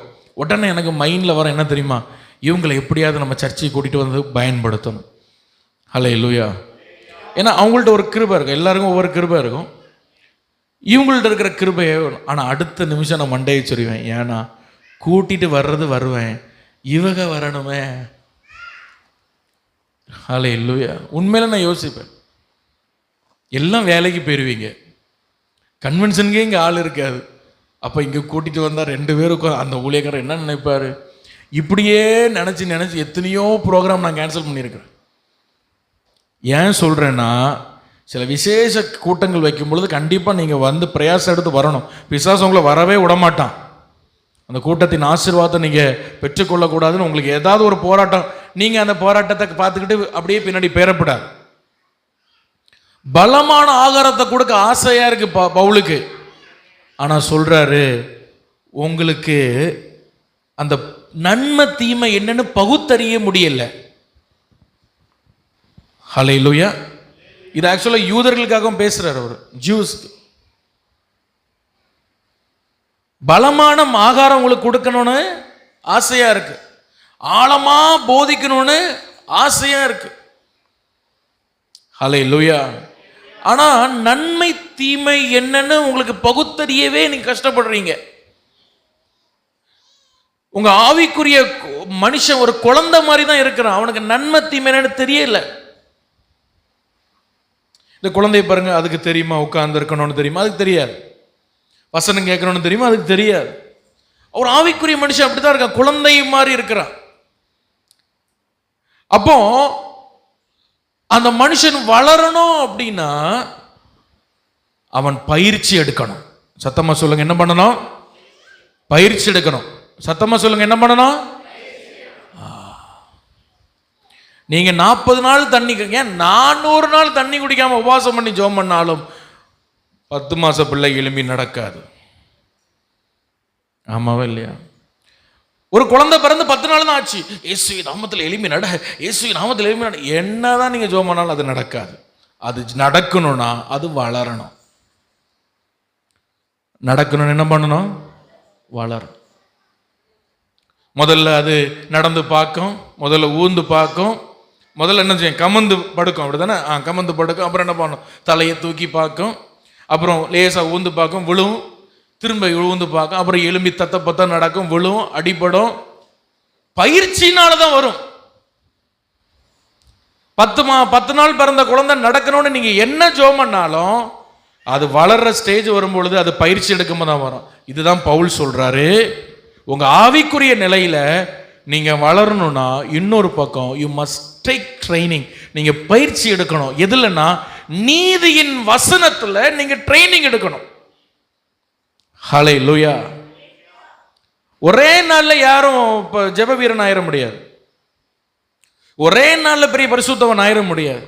நீங்க என்ன பண்ணணும்னா பயிற்சி எடுக்கணும். என்ன பண்ணணும்? அப்போ வசனத்துல பழக்கமுடையவர்களா மாறணும். ஏன் பிரசங்கம் கேட்கும்போது தூக்கம் வருது? ஏன் ஆண்டவருடைய வார்த்தை கேட்கும்போது தூக்கம் வருது? ஹல்லேலூயா. நான் என்னுடைய நண்பர்கிட்ட சொல்லிட்டு இருந்தேன், சர்ச்சில் எனக்கு ரொம்ப ஊழியத்தில் இருக்கிறவர் தான். செய்தி கேட்கும்போது சிலவர் தூங்குறாங்க, பார்த்து என்ன பண்ணுறேன்னு தெரிலன்னு. அவங்க சொன்னால், ஒருவேளை ஸ்டேஜ் டல்லாக இருக்கிறனால மக்களுக்கு தூக்கம் வரும். என்ன டல்லாக இருக்கனால? ஸ்டேஜ் டல்லாக இருக்கனால. நீ 2 லைட்டு வைனா, நான் வச்சிருக்கேன், ஆனாலும் தூக்கம் வருது பார். அப்போ ஸ்டேஜ் டல்லா இல்லை, நான் அதுக்குனே இந்த லைட் வாங்க, இது விலை கூட லைட் ஆக்கும். ஆனாலும் நான் நினைச்சேன், ஒருவர் அப்படி இருக்குமோ, நம்ம தான் தப்பு பண்ணிட்டோமோ, பாவம் மக்களை போட்டு திட்டிட்டு நடக்கும். ஸ்டேஜ் டல்லா இருந்தா, இருட்டா இருந்தா தூக்கம் வரும், நீ வெளிச்சமா வச்சுக்கோன்னு நான் முடிஞ்ச வரை இதுக்கு மேல நான் எனக்கு எப்படி வெளிச்சம் வைக்கன்னு தெரியல. அப்போ ஸ்டேஜ் டல்லா இல்ல, ஆவி டல்லா இருக்கு. அதனாலதான் என்ன வருது? தூக்கம் வருது. நான் பெருமைக்காக சொல்ல, ரொம்ப தாழ்மையா சொல்றேன். நீங்க ஆவிக்குரிய மனுஷன் பலனுடையவனா இருந்தா, நீங்க ஆல் நைட் பிரேயர்ல கூட உங்களுக்கு தூக்கம் வராது, தெரியுமா? ஹல்லேலூயா, ஹல்லேலூயா. ஏன்னா ஆவிக்குரிய மனுஷன் இருக்கிற ஸ்ட்ரென்த் அதாகும். நம்மளால முடியும், நம்மளால முடியாது. நீங்க நல்ல ஆவியில இருந்து நீங்க சில நேரங்கள்லாம், நான் பெருமைக்கு சொல்லலை, தப்பா எடுத்துக்காதீங்க, நான் நைட்டு ஜோம் பண்ணுவேன் பாருங்க, எனக்கு தூக்கமே வராது. காலையில் எழும்பி குளிச்சு ரெடியான எப்படி அந்த மாதிரி இருக்கும். பகலை முழுசும் தூங்கி இருக்க மாட்டேன், பகலை முழுசும் அலைஞ்சிருப்போம். ஆனால் நைட்டு உட்காந்து சில நேரங்களில் அந்த ஜெபம் ஆரம்பிக்கும் போது தூக்கம் வரும். ஆனால் கொஞ்ச நேரம், சில மணி நேரங்கள் கழிச்சு ஜெபத்தை முடிக்கும் பொழுது இனி தூங்க வேண்டாம்னு தோணிருக்கு எனக்கு. இனி தூங்க வேண்டாம். அதாவது நம்ம நினைக்கிறோம் சரீரம் டயர்டா இருக்குன்னு, இந்த சரீரம் கண்டிப்பா தூங்கணும்னு. அப்படி கிடையாது. ஆவிக்குரியவங்களுக்கு சில நேரம் தூக்கம் வர, உண்மையில சொல்றேன். அவள் சாட்சி உட்கார்ந்துருக்க, அவளை உட்கார பேசுறேன். ஹல்லேலூயா. அதுக்கப்புறம் சரி, நம்ம இனி அந்த மாதிரி பண்ண, உடம்பு இது பண்ணி கெடுத்து கூடாதுன்னு 2 மணி 3 மணிக்கு அதுக்கப்புறம் போய் உட்கார்ந்து தூங்குவேன். ஹல்லேலூயா. அப்படி 3 மணிக்கு படுத்தாலும் கரெக்டா 6 மணிக்கு முழிப்பு வந்துருது. 3 மணி நேரம் மேல தூக்கம் வர மாட்டேங்க. ஹல்லேலூயா. நான் என்ன சொல்றேன் அப்படின்னா, நம்முடைய ஆவி டல்லா இருந்துச்சுன்னா நமக்கு என்ன வருதுக்கு? தூக்கம் வருது.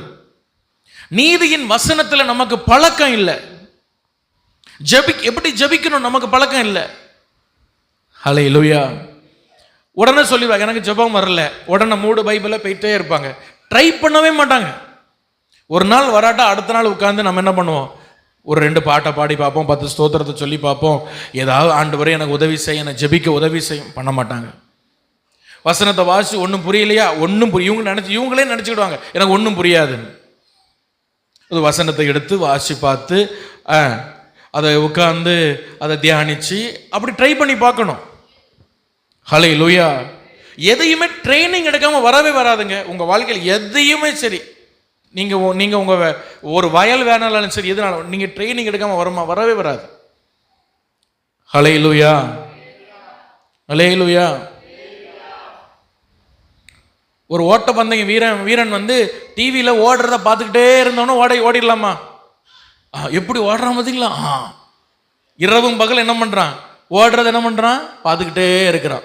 இப்போ இவனை இறக்கி விட்டுருக்கு களத்துல, ஓடுவானா? பின்னாடி தான் ஓடணும், ரிவர்ஸ்ல தான் ஓடணும். அப்ப என்ன பண்ணும்? நல்ல கவனிங்க, முயற்சி பண்ணி பார்க்கணும். ஜெபத்தை என்ன பண்ணி பார்க்கணும்? முயற்சி பண்ணி பார்க்கணும். ஒரு டைம் இந்த மாதிரி பண்ணி முடியலையா, அப்ப வேற மாதிரி மாத்தி பார்க்கணும் அதை. ஹல்லேலூயா. வராதுன்னு தயவு செஞ்சு உட்காராதீங்க, வராதுன்னு உட்காராதீங்க. பைபிள் படிச்சு ஒண்ணு புரியலையா, உட்கார்ந்து ஜெபம் பண்ணுங்க. நான் செஞ்சது நான் சொல்றேன் உங்களுக்கு. பைபிளை திறந்து வச்சு உட்கார்ந்து அழுவேன். ஹல்லேலூயா. எனக்கு ஒன்றும் புரியல ஆண்டவரேன்னு அழுவேன். இப்படியே சொல்லி அழுதுருக்கிறேன். முயற்சி பண்ணி பார்க்கணும். பிரசங்கம் பண்றோம், இது உடனே வந்துடுமா? மேடையில் ஏற்றி விட்ட உடனே இதுக்கு எவ்வளவோ முயற்சி பண்ணி பார்க்குறோம். ஒரு டைம் ஃபெயிலியர் ஆகும், அதெல்லாம் உங்களுக்கு தெரியாது. உங்களுக்கெல்லாம் கரெக்டாக தான், ஆனால் எங்களுக்கு தெரியாது எது ஃபெயிலியர் எது சக்ஸஸ். ஃபெயிலியர் ஆனால் உடனே எனக்கு ஊழியமாக வேண்டான்னு போக முடியுமா?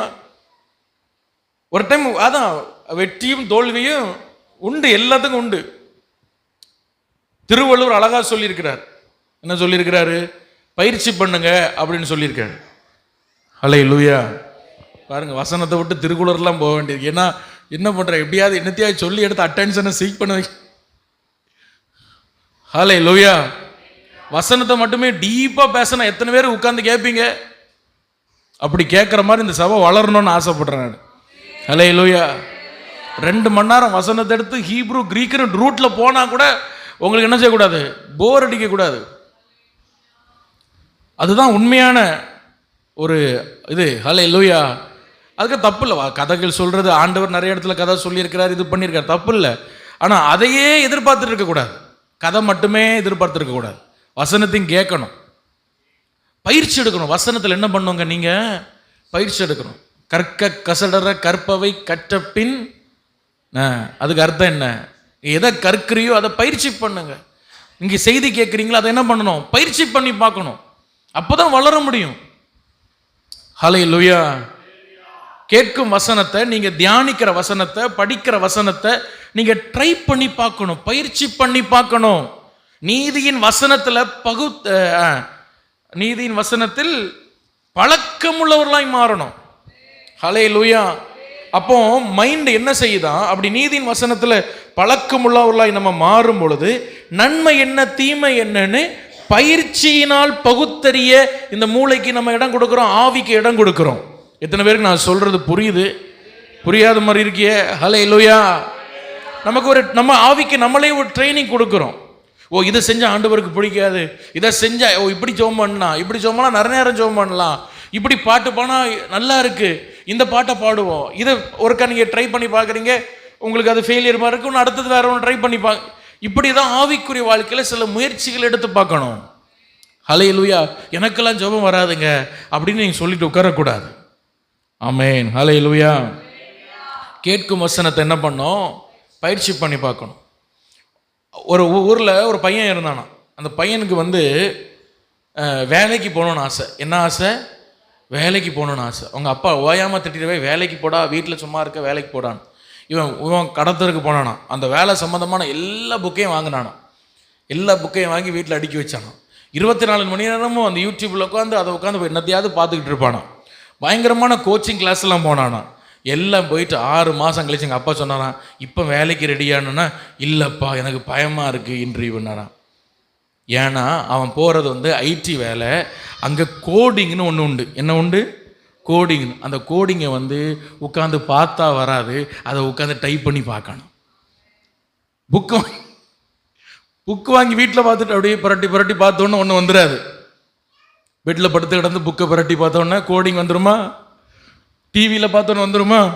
அதுக்கு என்ன பண்ணோம், போட்டு பார்க்கணும். 10 நேரம் தப்பாக வரும், 10 நேரம் எரர் காட்டும், ஏன் 100 நேரம் எரர் காட்டும். ஹல்லேலூயா. அதுக்கப்புறம் தான் அது ஒரு டைம் சக்ஸஸ் ஆகும். அதுக்கப்புறம் உங்கள் அப்பா மண்டேலே கொட்டி சொல்லி கொடுத்தாராம், ஒரு நாளைக்கு 1 மணி நேரம் கோடிங் போட்டு ட்ரை பண்ணு. சும்மா உட்காந்து புக்கை படிச்சுட்டு இருக்காத, படிக்கிறத ட்ரை பண்ணிப்பாரு. நீ எதை வாசிக்கிறியோ, எதை தியானிக்கிறியோ, எதை படிக்கிறியோ, என்ன பண்ணு, ட்ரை பண்ண. அதுக்கப்புறம் ட்ரை பண்ணி அதுக்கு அடுத்த 6 மாதம் கழிச்சு நல்ல ஒரு வேலையில் போய் சேர்ந்தான். ஆமென் சொல்லுங்க. ஹல்லேலூயா. ஹல்லேலூயா. அப்போ நீங்கள் எதை கற்றுக்கொள்றீங்களோ அதை முயற்சி பண்ணி பாருங்க. இந்த பாயிண்ட் எத்தனை பேருக்கு புரிஞ்சுது? ஆமென் சொல்லுங்க. ஹல்லேலூயா. நீங்கள் வசனத்தை நல்லா கேட்குறீங்க, அதே மாதிரி வசனத்தை நல்லா படிக்கிறீங்க, அதை அப்படியே பயிற்சி பண்ணி பார்க்கணும். பயிற்சி பண்ண நீங்கள் அப்படியே ஆவிக்குரிய வாழ்க்கையில் முதிர்ச்சி அடைவீங்க. ஸ்ட்ராங்கான எவ்வளோ ஆழமான சத்தியத்தை கேட்டாலும் அப்படியே அப்சர்வ் பண்ணி உங்களுக்கு போரே அடிக்காது. உங்களுக்கு செய்தி என்ன அடிக்காது? போரே அடிக்காது. ஹல்லேலூயா. சரி, 3வது பார்ப்போம். அப்போஸ்தலர் 13ஆம் அதிகாரத்தில் ஒரு வசனம் இருக்கு. அதுக்கு முன்னாடி ஒரு வசனம் வாசிப்போம். எபேசியர் 1:19 வாசிங்க. எபேசியர் 1:19 வாசிங்க. எபேசியர் 1:19.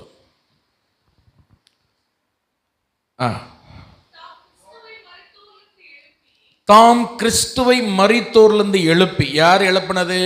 பிதாவாகிய தேவன் கிறிஸ்துவை மரித்தோரிலிருந்து எழுப்பி அவரிடத்தில் நடப்பித்த தமது பலத்த சத்துவத்தின் வல்லமையின்படியே ஏசப்போடைய சரீரத்தில் அவருடைய வாழ்க்கையில் என்ன வல்லமை கிரியை செய்ததோ அது நம்முடைய வாழ்க்கையிலும் வல்லமை கிரியை செய்யும்படியே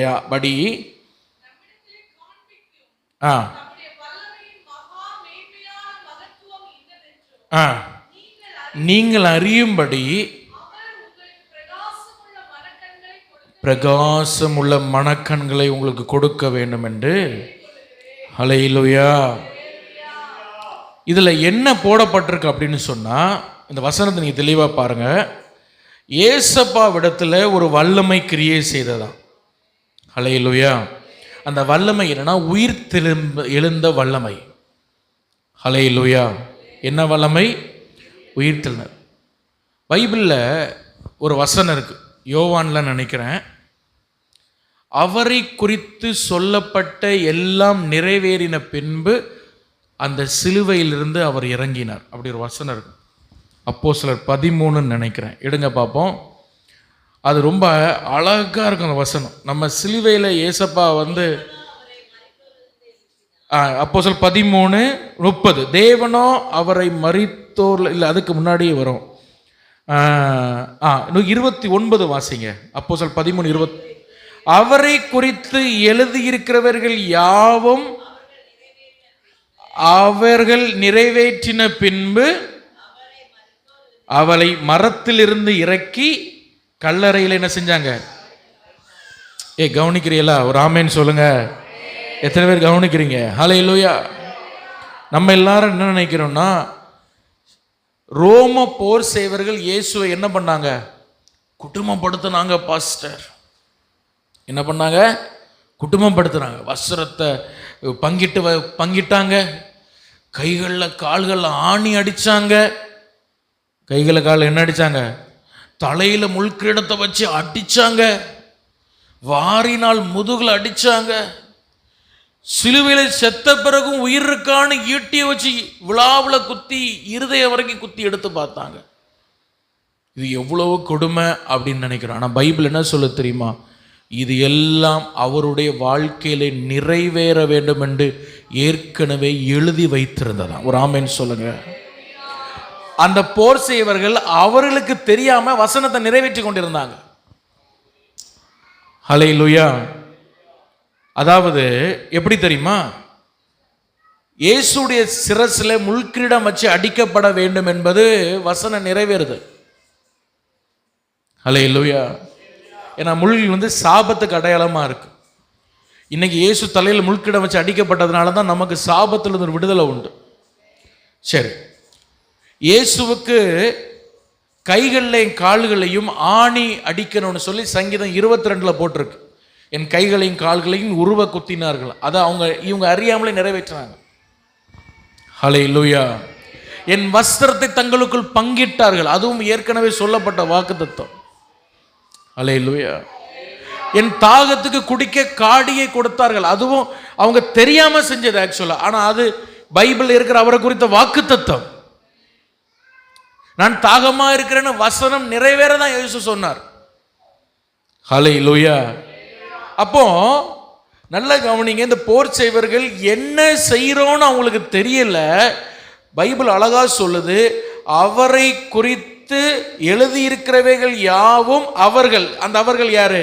போர் செய்வர்கள் நிறைவேற்றின பின்பு அவரை மரத்திலிருந்து இறக்கி. ஹல்லேலூயா.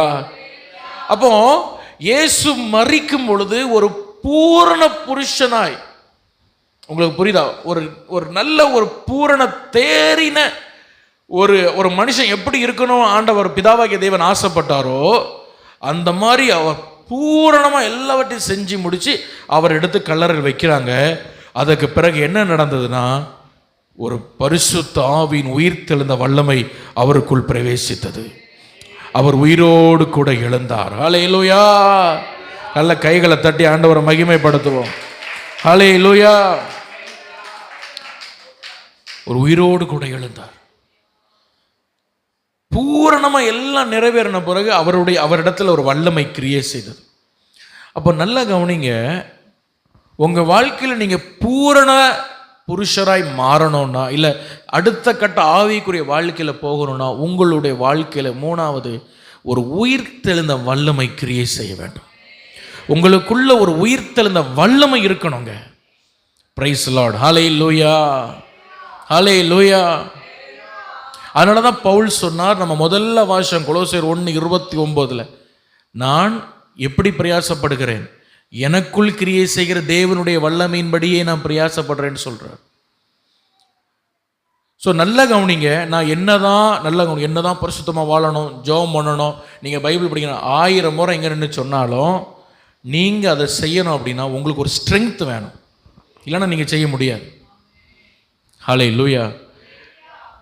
நீங்கள் பரிசுத்தமாக வாழணும், ஆண்டவருக்கு பிரியமாக வாழணும்னு உங்கள் லெட்டர் கையில் எழுதி உங்கள் தலையில் ஒட்டிட்டு தின்னீங்கன்னா, நெத்தியில் ஒட்டுனா கூட உங்களுக்கு மறந்துடும். அது ஒரு பிரச்சனை வரும்போது, ஒரு சோதனை வரும்போது உங்களை நிற்க முடியாது. எப்போ தெரியுமா உங்களை நிற்க முடியும்? when the resurrected power, இயேசுக்குள் கிரியை செய்த அந்த உயிர்த்தெழுந்த வல்லமை உங்களுக்குள்ள வரும் பொழுது. இயேசு எப்படிங்க சிலுவை வரைக்கும் அவ்வளோ பாடுகளையும் சகித்து எப்படி அவரை கொண்டு நிறைவேற்ற வேண்டிய எல்லாவற்றையும் கரெக்டாக நிறைவேற்றினார் தெரியுமா? அவருடைய சொந்த பலன் மட்டுமல்ல, பைபிள் சொல்லுது அவருக்குள் ஒரு உயிர்த்தெழுந்த வல்லமை கிரியை செய்து கொண்டே இருந்தது. ஹல்லேலூயா. அவருக்குள்ள ஒரு ஸ்ட்ரெங்க் இருந்தது. அந்த பலன் உங்களுக்கு வேணும். அந்த பலன் உங்களுக்கு வந்தன்னு வைங்களேன், சில விஷயத்த நல்லா கவனிங்க. நீங்கள் தப்பு பண்ணி நீங்கள் குமைச்சி வச்சுருப்பீங்க, குலைச்சி வச்சுருப்பீங்க. எப்படி பண்ணியிருப்பீங்க? நீங்களே தப்பு பண்ணி சில விஷயத்த என்ன பண்ணியிருப்பீங்க? குலைச்சி வச்சுருப்பீங்க உங்கள் வாழ்க்கையில். இப்போ கூட நீங்கள் அப்படி உட்கார்ந்துருக்கலாம். இந்த செய்தியை கேட்கும்போது நான் பண்ண தவறுனால தான் எல்லாம் பாஸ்டர், நான் யாரையும் குறை சொல்லலை, என்னுடைய தவறில் எல்லாத்தையும் நான் குமைச்சி வச்சிருக்கேன். உயிர் தெழுந்த வளவ வரும்பொழுது அவ்வளவுத்தையும் அதையும் சரி பண்ணிடும். நல்ல கைகளை தட்டி ஆண்டவரை மகிமைப்படுத்த பார்ப்போம். உயிர் தெழுந்த வல்லமை உங்கள் மேலே வரும்பொழுது நீங்கள் எதெல்லாம் தவறு பண்ணீங்களோ அதையெல்லாம் அதுவே சரி பண்ணி உங்கள் வாழ்க்கையில் கரெக்டாக ஆண்டவருடைய லைனில் உங்களை கொண்டு நிப்பாட்டிடும். நல்ல கைகளை தட்டி ஆண்டவரை மகிமைப்படுத்த பார்ப்போம். லீபாலா ஷகரா துடாபாலாரா கபாலாராபா. அந்த உயிர் தெழுந்த வல்லமை உங்களுக்கு இந்த காலை வேளையில் ஆண்டவர் உங்களுக்கு தந்து தான் இந்த இடத்துல உங்களை அனுப்புவார். ஆமென், ஹல்லேலூயா. கடந்த நாட்களில் ஒரு தாயாருடைய வாழ்க்கை சரித்திரத்தை நான், ஒரு ஊழியக்காரங்க அவங்க வாழ்க்கை சரித்திரத்தை நான் படிச்சுட்டு இருக்கிறேன். எனக்கு ரொம்ப பிடிச்ச, ரொம்ப ஆச்சரியமாக இருக்குது. அவர்களை குறித்து ரொம்ப நம்ம கேள்விப்பட்டதில்லை. அவங்க பேர் மரியா உட்வொர்த் ஈட்டர். இந்த அம்மா சின்ன வயசுலேயே இவங்களுக்கு வாலிப நாட்கள்லேயே இவங்களுக்கு ஊழிய அழைப்பு. சின்ன வயசுலேயே, வாலிப நாட்களுக்கு முன்னாடி. அப்போ இவங்க வாலிப நாட்கள் வரும்பொழுது இவங்க யோசித்தாங்களாம், கவனிங்க, என் மேலே ஒரு ஊழிய அழைப்பு இருக்கு, ஆனால் நான் ஊழியம் செய்ய முடியாது. ஏன்னா இவர்கள் வாழ்ந்தது 1800களில். 1800களில் பெண்கள் பிரசங்கம் பண்ணால் யாரும் ஏற்றுக்கொள்ள மாட்டாங்க. பெண்களுக்கு கவர்மெண்ட்டில் ஓட்டு உரிமையே கிடையாது. அப்போ பெண்களுக்கு ஒரு உரிமையை கொடுக்க மாட்டாங்க.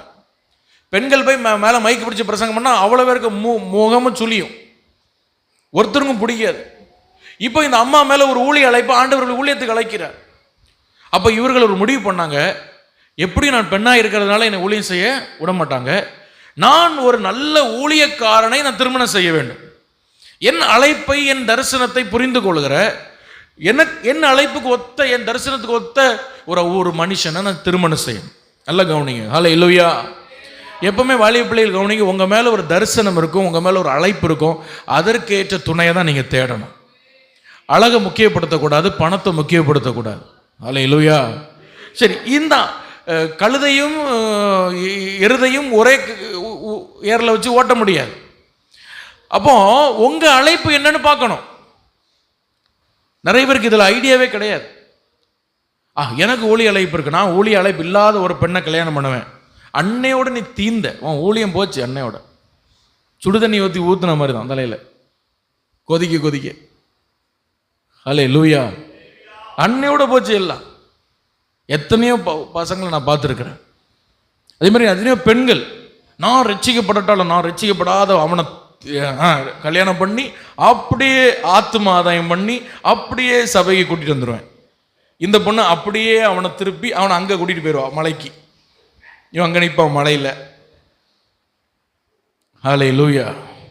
உங்க அழைப்பு என்ன, உங்க தரிசனம் என்ன, அதுக்கு ஒத்த பிள்ளைய தேடு, அதுக்கு ஒத்த பையனை தேடுங்க. தேடாதீங்க, ஜோம் பண்ணுங்க. நீங்க தேடினாலும் கிடைக்காது. நான் சவாலா சொல்வேன், நீங்க தேடினா கிடைக்காது. ஏன்னா பைபிள் சொல்லுது, குணசாலியான பெண்ணை கண்டுபிடிப்பவன் யார்? சவால் கொடுக்குது. உங்களால சவாலில் ஜெயிக்க முடியுமா? மனுஷன் கொடுக்க சவால் இல்லை, கர்த்தர் கொடுக்குற சவால். ஹல்லேலூயா. உங்களால கண்டுபிடிக்க முடியுமா? ஜோம் பண்ணுங்க உட்காந்து. இந்த அம்மா பயங்கர வைராக்கியமாக இருந்துதான். ஆனால் ஒரு நாள் ஒரு ஆர்மியில் வேலை செய்கிற ஒரு பையன், ஒரு ஆள் இந்த அம்மா வீட்டு பக்கத்தில் வந்திருந்தாராம்.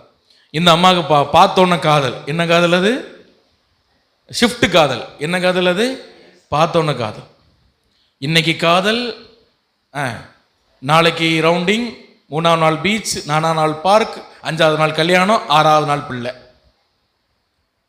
8வது நாள் டிவோர்ஸ். ஷிஃப்ட் காதல். என்ன காதல் இந்த அம்மாக்கு? பார்த்த உடனே காதல். இந்த அம்மா ஊழியம், தரிசனம் எல்லாத்தையும் மறந்து அவரை திருமணம் செஞ்சாங்க. இவருக்கு ஊழியத்தில் ஆனா ஈவனா தெரியாது, ஆனா அவனா தெரியாது. ஹல்லேலூயா. ஒரு மரமண்டா அவனை இந்த அம்மா கட்டிக்கிட்டாங்க. அதுக்கப்புறம் ஜோமனை விடுவார் நினைக்கிய, ஊழியத்துக்கு போகிற 2வது நாள் ஜோமனை விட மாட்டார். எனக்கு டீயை போடு, இருக்கு ஜோமன். என்னது ஜோமா? எனக்கு டீயை போடு, எனக்கு காப்பியை போடு, எனக்கு அதை போடு, இதை போடு. இந்த அம்மா பல வருஷம் தன்னுடைய ஊழியத்தை, தரிசனத்தை மறந்தாங்க. இது போக 6 பிள்ளைகள். இது போக எத்தனை பிள்ளைகள்? 6 பிள்ளைகள். ஒரு பிள்ளை வளர்க்கறதுக்கே 3 பேர் வேணும். இப்போ 6 பிள்ளைகள். ஹல்லேலூயா. எப்படி வளர்க்க? இந்த பிள்ளைகளை வளர்க்கணுவா, ஊழியத்தை செய்யவா, ஜோம் பண்ணவா? Praise the lord. ஹல்லேலூயா. ஒரு நாள் என்ன நடந்தது தெரியுமா?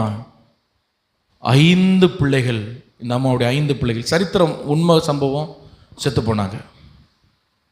எப்படி இருக்கும் யோசிச்சு பாருங்க. சின்ன வயசு, 5 பிள்ளைகளை செத்து போன. நான் தான் சொன்னேன், ஆண்டவர் அடிக்க மாட்டார். சில தவறுகளால் நாமவே நம்முடைய கதவை பிசாசுக்கு திறந்து கொடுக்குறோம். 5 பிள்ளைகள் செத்து போனாங்க. இளம் வயதில் 5 பிள்ளைகளை இழந்த அந்த அம்மாவுடைய இருதயம் எப்படி இருக்கும்? சும்மா சின்ன வயசு, 23, 24 வயசு தான். ரொம்ப சின்ன வயசு.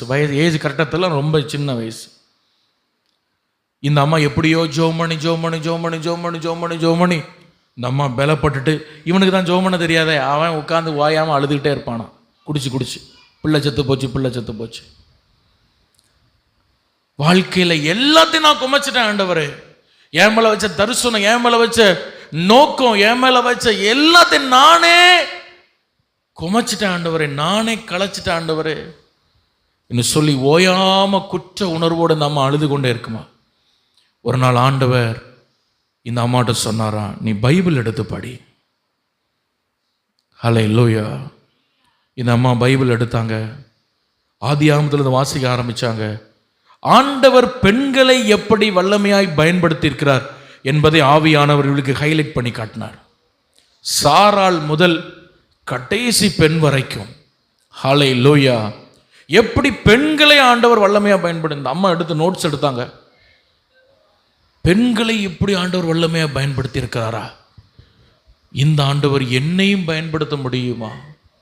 நான் எவ்வளவோ தவறு பண்ணியிருக்கேன் ஆண்டவரை, எவ்வளவோ விஷயத்தை நான் மிஸ்டேக் பண்ணிட்டேன். ஜெபம் பண்ண ஆரம்பிச்சாங்க முழங்கால் போட்டு. ஹல்லேலூயா.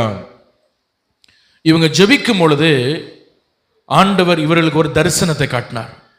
2 தூதர்கள் இவர்களை தூக்கி கொண்டு அப்படியே ஒரு வயல்வெளிக்கு கூட்டு போறாங்க.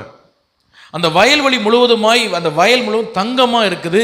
இந்த அம்மா பிரசங்கம் பண்ண அந்த வயலெல்லாம் அறுவடை செய்து செய்து செய்து செய்து கட்டுக்கட்டா கட்டி கட்டி கட்டி வைக்கிற மாதிரி ஒரு தரிசனத்தை இந்த அம்மா பார்க்குறாங்க. அன்னைக்கு ஆண்டவர்கிட்ட அழுது ஒப்பு கொடுத்தாங்க. ஏசப்பா, நான் ஒரு உடைந்த பாத்திரமாய், ஒரு உருக்குலைந்த பாத்திரமாய் உம்மிடத்துல வந்திருக்கிறேன். என்ன கொண்டு ஒரு ஊழிய தரிசனத்தை நீர் செய்வேன்னு நீர் சொல்றீர். நான் என்ன அர்ப்பணிக்கிறேன். உடஞ்சி போய் வந்திருக்கிறேன். எனக்கு கொண்டு ஏதாவது செய்ய முடிஞ்சா செய்யும். ஹல்லேலூயா. நான் உடஞ்சி போய் வந்திருக்கிறேன். எனக்கு கொண்டு ஏதாவது செய்ய முடிஞ்சா செய்யும். என்னுடைய மனுஷ மூளைக்கு, மனுஷ புத்திக்கு இனி ஒன்றும் செய்ய முடியாது, இனி உதவி சரி பண்ண முடியாதுன்னு எனக்கு தோணுது. ஆனால் என்னை கொண்டு ஏதாவது செய்ய முடிந்தா செய்யும். என்ன நடந்து தெரியுமா? இந்த அம்மா பெந்தேகோஸ்தே அனுபவத்துக்கு ஒரு தாயா இந்த அம்மா ஆண்டவர் மாத்தினார். கைகளை தட்டி ஆண்டவரை மகிமைப்படுத்துங்க. ஹல்லேலூயா. உங்களுக்கு படிக்க வாய்ப்பு இருந்தால் மரியா வுட்வொர்த் ஈட்டர், WTER, இந்த அம்மாவுடைய சரித்திரத்தை படித்து பாருங்க. அசுசா தெருவில் முதல்ல எழுப்புதல் வந்தது நமக்கு தெரியும். அந்த அசுசா தெருவின் எழுப்புதல் தான் முதல்ல பெந்தேகோஸ்தே அனுபவம். அதுக்கு முன்னாடியே இந்த அம்மா பெந்தேகோஸ்தே அனுபவத்தோடு ஊழியம் பண்ண ஆரம்பிச்சிட்டாங்க. தெரியுமா உங்களுக்கு? பெந்தேகோஸ்தே அனுபவத்தின் பாட்டின்னு உங்களுக்கு கிராண்ட் மதர் ஆஃப் பென்டிகாஸ்டலிசம் கூப்பிட்டாங்க. ஒரு மூத்த தாய் இந்த அம்மா எழும்பி பிரசங்கம் பண்ணா கேட்குறவங்களாம் உட்காந்து அழுவாங்க. ஹல்லேலூயா. அப்படி ஒரு உயிர்த்தெழுந்த வல்லம் இந்த அம்மாவுக்குள்ள.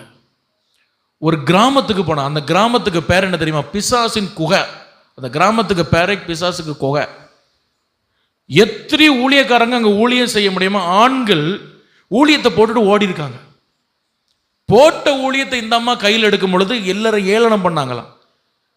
ஆம்பளையால் இங்கே ஊழியம் செய்ய முடியல, நீ ஒரு பெண்ணா இருந்து என்ன செய்ய போற?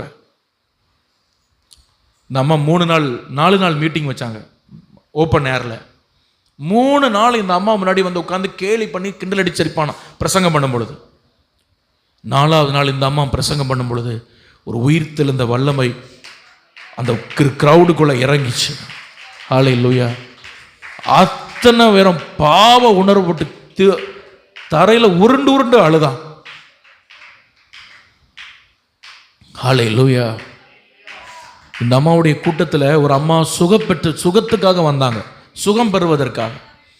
இந்த அம்மா தலையில கை வச்சு ஜெபம் பண்ணுமா, அந்த அம்மா சுகம் பெற்றது மட்டும் இல்லாமல் அந்நிய பாஷையில் பேச ஆரம்பிச்சு. இந்த அம்மா பேச ஆரம்பிச்சாலும் இந்த அம்மா கிட்ட ஆண்டவர் சொல்றாரு, அந்த பொண்ணு கையில மைக்க கொடுன்னு. இந்த அம்மாவுக்கு என்ன பண்ணாங்க, அந்த பொண்ணு கையில மைக்க கொடுத்துட்டாங்க. மைக்க மட்டுமே பிடிச்சிட்டு 20 நிமிஷம் அந்நிய பாஷை பேசியிருக்கு அந்த பொண்ணு. யாரு? சுகத்துக்கு வந்த பொண்ணு. எல்லாரும் பார்க்குறாங்க, 20 நிமிஷம் ஒருத்தருக்கும் அந்த மொழி புரியவே இல்லை. 20 நிமிஷம் இந்த அம்மா அந்நிய பாஷை மட்டும் பேசுது. என்ன மரியா உட்வர்த் ஒன்றும் கேட்க மாட்டாங்க. இந்த அம்மா சேர்ல உட்காந்து ஸ்தோத்திரம் பண்ணிக்கிட்டே இருக்கு. இது 20 நிமிஷம் சுகத்துக்காக வந்தது அந்நிய பாஷை பேசுது. அடுத்த வாரம் சாட்சிக்கு டைம் கொடுக்கும் பொழுது அந்த கூட்டத்திலேருந்து ஒரு அம்மா எழும்பி வருது, நான் ஒரு ரோமானியன், எனக்கு இங்கிலீஷ் தெரியாது. போன வாரம் இந்த ஒரு அம்மா 20 நிமிஷம் மைக்கு பிடிச்சு பேசினாங்கல்ல, ரோமன் லாங்குவேஜில் எனக்கு சுவிசேஷம் சொன்னாங்க, நான் ரட்சிக்கப்பட்டிருக்கேன்னு சொன்னாங்களாம். கைகளை தட்டி ஆண்டவரை மகிமைப்படுத்துங்க. ஹல்லேலூயா. 20 நிமிஷம் இங்கே இருக்கிற ஒருத்தருக்கும் புரியாத மொழியில் இந்த அம்மா இயேசு ஜீவன் உள்ளவன் பிரசங்கம் பண்ணியிருக்கு. ஹல்லேலூயா. இந்த அம்மாவுடைய ஊழியத்தில் இவங்க பிரசங்கம் பண்ணிட்டு இருக்கும் பொழுது இவங்க முன்னாடி நடந்து வருவானா, இவங்களை அடிக்கணும்னு 10 அடிக்கு முன்னாடி தூக்கி எறியுமா ஆட்களை. இந்த அம்மா பக்கத்தில் வர முடியாது. எத்தனை பேர் அப்படி ரட்சிக்கப்பட்டிருக்கிறாங்க. இந்த அம்மா முன்னாடி நிற்க முடியாது. ஏன்னா இவங்களுக்குள்ள இருந்து வெளிப்பட்ட ஒரு ரெசரக்டன் பவர், ஒரு உயிர் தெழுந்த வல்லமை. ஹல்லேலூயா. இவங்க ஊழியம் செய்கிறாங்க, இவங்களை கிண்டல் அடிக்கணும், கேலி பண்ணணும்னு சொல்லி முன்னாடி ஓடி வருவாங்களாம் அடிக்கிறதுக்கு. ஏன்னா பெண்கள்லாம் யாரும் கேட்க மாட்டாங்க. ஆண்டவர் இவங்களை சுட்டி நிற்பார் பாருங்க, 10 அடிக்கு முன்னாடி தூக்கி எரிஞ்சிருமா ஆட்களை. அது சரித்திரத்தில் 10 அடி தாண்டி நம்ம 10 ஃபீட் இங்கேருந்து என்னங்க 10 ஃபீட்னு எவ்வளோ தூரம், அதை தாண்டி நம்ம பக்கத்தில் வர முடியாது யாரும். கடைசியில் முதல்ல கல்யாணம் பண்ணாங்க பாருங்க ஒரு மாங்கொட்டையன். அவன் எனக்கு டிவோர்ஸ் தான், எனக்கு இப்போ டிவோர்ஸ் தான், நீ ஊழியம் போகிற, எனக்கு டிவோர்ஸ் தான், கொண்டு போயிரு உன் டிவோர்ஸை. இந்த அம்மா கொடுத்து விட்டுட்டாங்க. இவன் அடுத்த வருஷமே கல்யாணம், நல்ல கவனிங்க, அடுத்த மாதமே கல்யாணம் பண்ணிட்டு இந்த அம்மாவை குறித்து ஊரெல்லாம் தப்பாக பேசுறது. ஏன் டிவோர்ஸ் பண்ணனா, இந்த அம்மாவுடைய வாழ்க்கை சரியில்லை, ரகசிய பாவம், அது இதுன்னு. ஆண்டவர் பார்த்தார், 2 மாசத்துல அவன் செத்து போனான். ஹல்லேலூயா. என் பிள்ளைய குறித்து நீ துர்ச்செய்தி பரப்பணும், 2 மாசத்துல ஆண்டவரும் அடிச்சார், செத்தே போனான் அவன். அவனுடைய அடக்காராதனைக்கு இந்த அம்மா தான் முக்கிய ஆள், அங்க கெஸ்ட். உயிர் தெழுந்த வல்லமை வரும் பொழுது எந்த சக்தி உங்க முன்னாடி நிற்க முடியாது. ஹல்லேலூயா, ஹல்லேலூயா. அதுக்கப்புறம் ஆண்டவர் இவங்க ஜெபம் பண்ணாங்க. ஆண்டவர்களுக்கு நல்ல ஒரு சாம்வேல் உட்வர்த் என்ற நல்ல ஒரு தேவ மனுஷனை இவர்களுக்கு காண்பித்தார். இவர்கள் திருமணம் செய்தார்கள். ஹல்லேலூயா. திருமணம் செய்த பிறகு 7 ஆண்டுகள் இந்த அம்மா வெளியே வரவே இல்லை. மறுபடியும் சொன்னாங்க, அண்ணா போச்சு ஈட்டிருக்க வாழ்க்கை, மரியா உட்வர்த் ஈட்டர் அவ்வளோதான். 7 வருஷம் என்ன பண்ணாங்க தெரியுமா? பல புஸ்தகங்களை எழுதினாங்க. அந்த அம்மா மரிச்சு போனாங்க, ஆனால் இன்னைக்கு வரைக்கும் அந்த புக்கு இன்னைக்கும் பேசி கொண்டிருக்கிறது. பிரைஸ் தி லார்ட், ஹல்லேலூயா. அதுக்கப்புறம் அந்த அம்மாவுடைய கூட்டத்தில் அதாவது அப்போஸ்தலர்கள் மேல் மாடியில் அந்நிய பாஷா வரங்களோட அடையாளம் பெற்றாங்கல்ல, அதுக்கப்புறம் நம்முடைய உலகத்தில் பெந்தைகோஸ் அனுபவம் இல்லாமல் இருந்துச்சு. அதை முதல்ல கொண்டு வந்து நிறைய பேர் அசூசா ஸ்ட்ரீட்னு நினைக்கிறோம். அதுக்கு முன்னாடியே மரியா உட்வர்த் ஈட்டருடைய கூட்டங்களில் அந்நிய பாஷை அடையாளத்தோடு எல்லாரும் அபிஷேகம் பெற்றாங்களாம். அதனால தான் பெந்தேகோஸ்தே அனுபவத்திற்கு ஒரு மூத்த தாய் என்று இவர்கள் சொன்னாங்க. ஹல்லேலூயா. அவங்க வாழ்க்கையில் உள்ள வேதனை வல்லமையாய் மாறினது. நல்ல கைகளை தட்டி ஆண்டவரை மகிமைப்படுத்துங்க. அவங்க வாழ்க்கையில் உள்ள வேதனை வல்லமையாய் மாறினது. வாழ்க்கையில் உள்ள வேதனை வல்லமையாய் மாறினது. உங்கள் வாழ்க்கையில் உள்ள வேதனை வல்லமையாய் மாறணும்னா உங்க மேல ஒரு உயிர் தெழுந்த வல்லமை இந்த காலை வேளையில எல்லாரும் நல்ல கைகளை தட்டி ஜெபம் பண்ண போறோம். முடிந்தால் முழங்கால் போடுங்க. எழுப்பினீங்க, நம்ம எல்லாரும் ஜெபம் பண்ண போகிறோம். ஒரு உயிர் தெழுந்த வல்லமை உங்க மேல இந்த காலை வேளையில இறங்கி வரட்டும். ஹல்லேலூயா, ஹல்லேலூயா, ஹல்லேலூயா. நல்ல ஜெபம் பண்ணுங்க பாப்போம், விடாதீங்க. இந்த ஸ்பிரிட்டை விடாம நல்ல ஜெபம் பண்ணுங்க. ஒரு உயிர் தெழுந்த வல்லமை இந்த காலை வேளையில உங்க மேல் இறங்கி வருகிறது. நீங்கள் சொல்லல, நான் சில தவறுகளை பண்ணிட்டேன் ஆண்டவரே, நான் சில பலவீனத்துல என் தவறுகளை பண்ணிட்டேன். கர்த்தருடைய ஆவியானவர் சொல்றேன், கவலைப்படாத மகளே, நான் அதை சரி பண்றேன். என் உயிர் தெழுந்த வல்லமையால் நீ நிரப்பப்படும் பொழுது நீ செய்த தவறுகள் சரியாகிறது. ரீகபாலா ஷிகபாடா தீராபா. நல்ல ஜெபம் பண்ணுங்க. நான் தெளிவா பார்க்கிறேன். ஏதோ ஜெபம் நடத்த வேண்டும் என்று அல்ல, ஒரு உயிர்த்தெழுந்த வல்லமை இந்த இடத்துல இறங்கி கொண்டிருக்கிறது. லீபாலா ஹந்தடா ஷிகபாடா. நல்ல கைகளை தட்டி ஒரு 5 நிமிஷம் நல்ல ஜெபம் பண்ணுங்க பாப்போம். என் மேல் அந்த உயிர்த்தெழுந்த வல்லமை, மரியா உட்வர்ட் ஈட்டருக்குள் இறங்கின அந்த வல்லமை, ஹல்லேலூயா, உங்கள் வேதனை வல்லமையாய் மாறும்படியாய், உங்கள் வேதனை வல்லமையாய் மாறும்படியாய் மகளே, கர்த்தருடைய கரம் உண்மையில் வந்து அமருகிறது. ஹல்லேலூயா, ஹல்லேலூயா. மகனே, கர்த்தருடைய கரம் உண்மையில் வந்து அமரட்டும். விட்டு கொடுங்க, விட்டு கொடுங்க, விட்டு கொடுங்க. அன்னைக்கு இயேசு உயிர் தெழுந்த பொழுது ஹல்லேலூயா, அவர் வெளியே வரக்கூடாதுன்னு கல்லறையை பத்திரப்படுத்தினாங்களாம். ஆனா அதெல்லாம் உடைச்சு எரிஞ்சிட்டு இயேசு வெளியே வந்தது போல. ஹல்லேலூயா, ஹல்லேலூயா. உயிர் தெழுந்த வல்லமை வரும் பொழுது எந்த வல்லமை உங்க முன்னாடி நிற்க முடியாது. ரீகாபாலா ஷிகாபாடா தீராபாலா. நீங்க ஆவியில தேறினவளாய் மாறும்படியாய் நல்ல கைகளை தட்டி இயேசுவை மகிமைப்படுத்துங்க பாப்போம். இயேசுவை மகிமைப்படுத்துங்க பாப்போம். கர்த்தருடைய உயிர் தெழுந்த வல்லமை இறங்கி கொண்டே இருக்கிறது. நன்றி ஆண்டவரே, நன்றி ஆண்டவரே, நன்றி ஆண்டவரே, நன்றி ஆண்டவரே. ஹல்லேலூயா, ஹல்லேலூயா, ஹல்லேலூயா, ஹல்லேலூயா, ஹல்லேலூயா. ஆமென், ஆமென், ஆமென், ஆமென், ஆமென். நன்றி, நன்றி, நன்றி, நன்றி, நன்றி, நன்றி, நன்றி, நன்றி. ஹல்லேலூயா, ஹல்லேலூயா, ஹல்லேலூயா, ஹல்லேலூயா. ஆமென். மாம்சமான யாவர் மேலும் ஊற்றுவேன் என்று வாக்குத்தத்த ஆவியை ஊற்ற வேண்டுமே. மாம்சமான யாவர் மேலும் ஊற்றுவேன் என்று வாக்குத்தத்த ஆவியை ஊற்ற வேண்டுமே. நீச்சலாலம் கொண்டு சென்று நீந்த செய்யுமே, நதியாய் பாய்ந்திடுமே. நீச்சலாலம் கொண்டு சென்று நீந்த செய்யுமே. பாடுங்க, நீச்சலாலம். ஆமே, நீச்சலாலம் கொண்டு சென்று நீந்த செய்யுமே, நதியாய் பாய்ந்திடுமே. நீச்சலாலம் கொண்டு சென்று நீந்த செய்யுமே. ரிகபாலா உற்றிடுமே வல்லமையை இந்த நாளில் எங்கள் மேலே உற்றிடுமே. உமக்கினியை இந்த நாளில் எங்கள் மீதில் வல்லமையோடு உற்றிடுமே. வல்லமையை இந்த நாளில் எங்கள் மேலே, உமக்கினியை இந்த நாளில் எங்கள் மீதில் வல்லமையோடு, வல்லமை வல்லமை தா. ஓ, தேசத்தை உமக்காய் கலக்கிட அபிஷேகம் அபிஷேகம் ஊற்றுமே. அனல் கொண்டு எழும்பும்படியா. ஓ, வல்லமை. நீ அனலாயாவது குளிராயாவது இருந்தால் நலமா இருக்கும். அபிஷேகம் அபிஷேகம் ஊற்றுமே. அனல் கொண்டு எழும்பிட பெந்தேகோஸ்தே நாளில் செய்தது போல அக்கினியின் நாவுகள் பொழிந்திடுமே. பெந்தேகோஸ்தே நாளில் செய்தது போல அக்கினியின் நாவு பொழிந்திடுமே. அப்போஸ்தல நாட்களில் செய்தது போல இன்றும் செய்ய வேண்டுமே. அப்போஸ்தல நாட்களில் செய்தது போல இன்றும் செய்ய வேண்டுமே. ஊற்றிடுமே உம் வல்லமையை இந்த நாளில் எங்கள் மேலே ஊற்றிடுமே உம் அக்கினியை இந்த நாளில் எங்கள் மீது ஒரு அக்கினி ஊற்றிடும் அக்கினி அக்கினி ஊற்றப்படுகிறது அக்கினி ஊற்றப்படுகிறது அக்கினி ஊற்றப்படுகிறது அக்கினி ஊற்றப்படுகிறது அக்கினி ஊற்றப்படுகிறது. receive the fire, receive the fire. இந்த பலிபீடத்திலிருந்து உங்கள் மேல் ஒரு அக்கினி இறங்கி வருகிறது. பெந்தேகோஸ்து நாளில் இறங்கின ஒரு விசேஷ அக்கினி. ரீபாலா ஷிடபலா ரியா கவடபா. நான் சில தவறுகளை செய்ததனால் குழம்பியிருக்க நினைக்கிறீங்களோ, கர்த்தருடைய ஆவியானவர் வயல்வெளியாய் மாற்றுகிறார். வனாந்தரங்களை வயல்வெளியாய் மாற்றுகிறார். உங்களுடைய வேதனை வல்லமையாய் மாறுகிற காலம், உங்களுடைய வேதனை வல்லமையாய் மாறுகிற காலம், உங்களுடைய வேதனை வல்லமையாய் மாறுகிற காலம். அல்ல கைகளை தட்டி ஆவிக்குரிய வாழ்க்கையில் அடுத்த கட்டம் செல்ல ஒரு உயிர்த்தெழுந்த வல்லமை. சில மரித்த உறுப்புகளை கர்த்தருடைய ஆவியானவர் உயிர்ப்பிப்பாராக, உயிர்ப்பிப்பாராக, உயிர்ப்பிப்பாராக. ஹல்லேலூயா, ஹல்லேலூயா, ஹல்லேலூயா.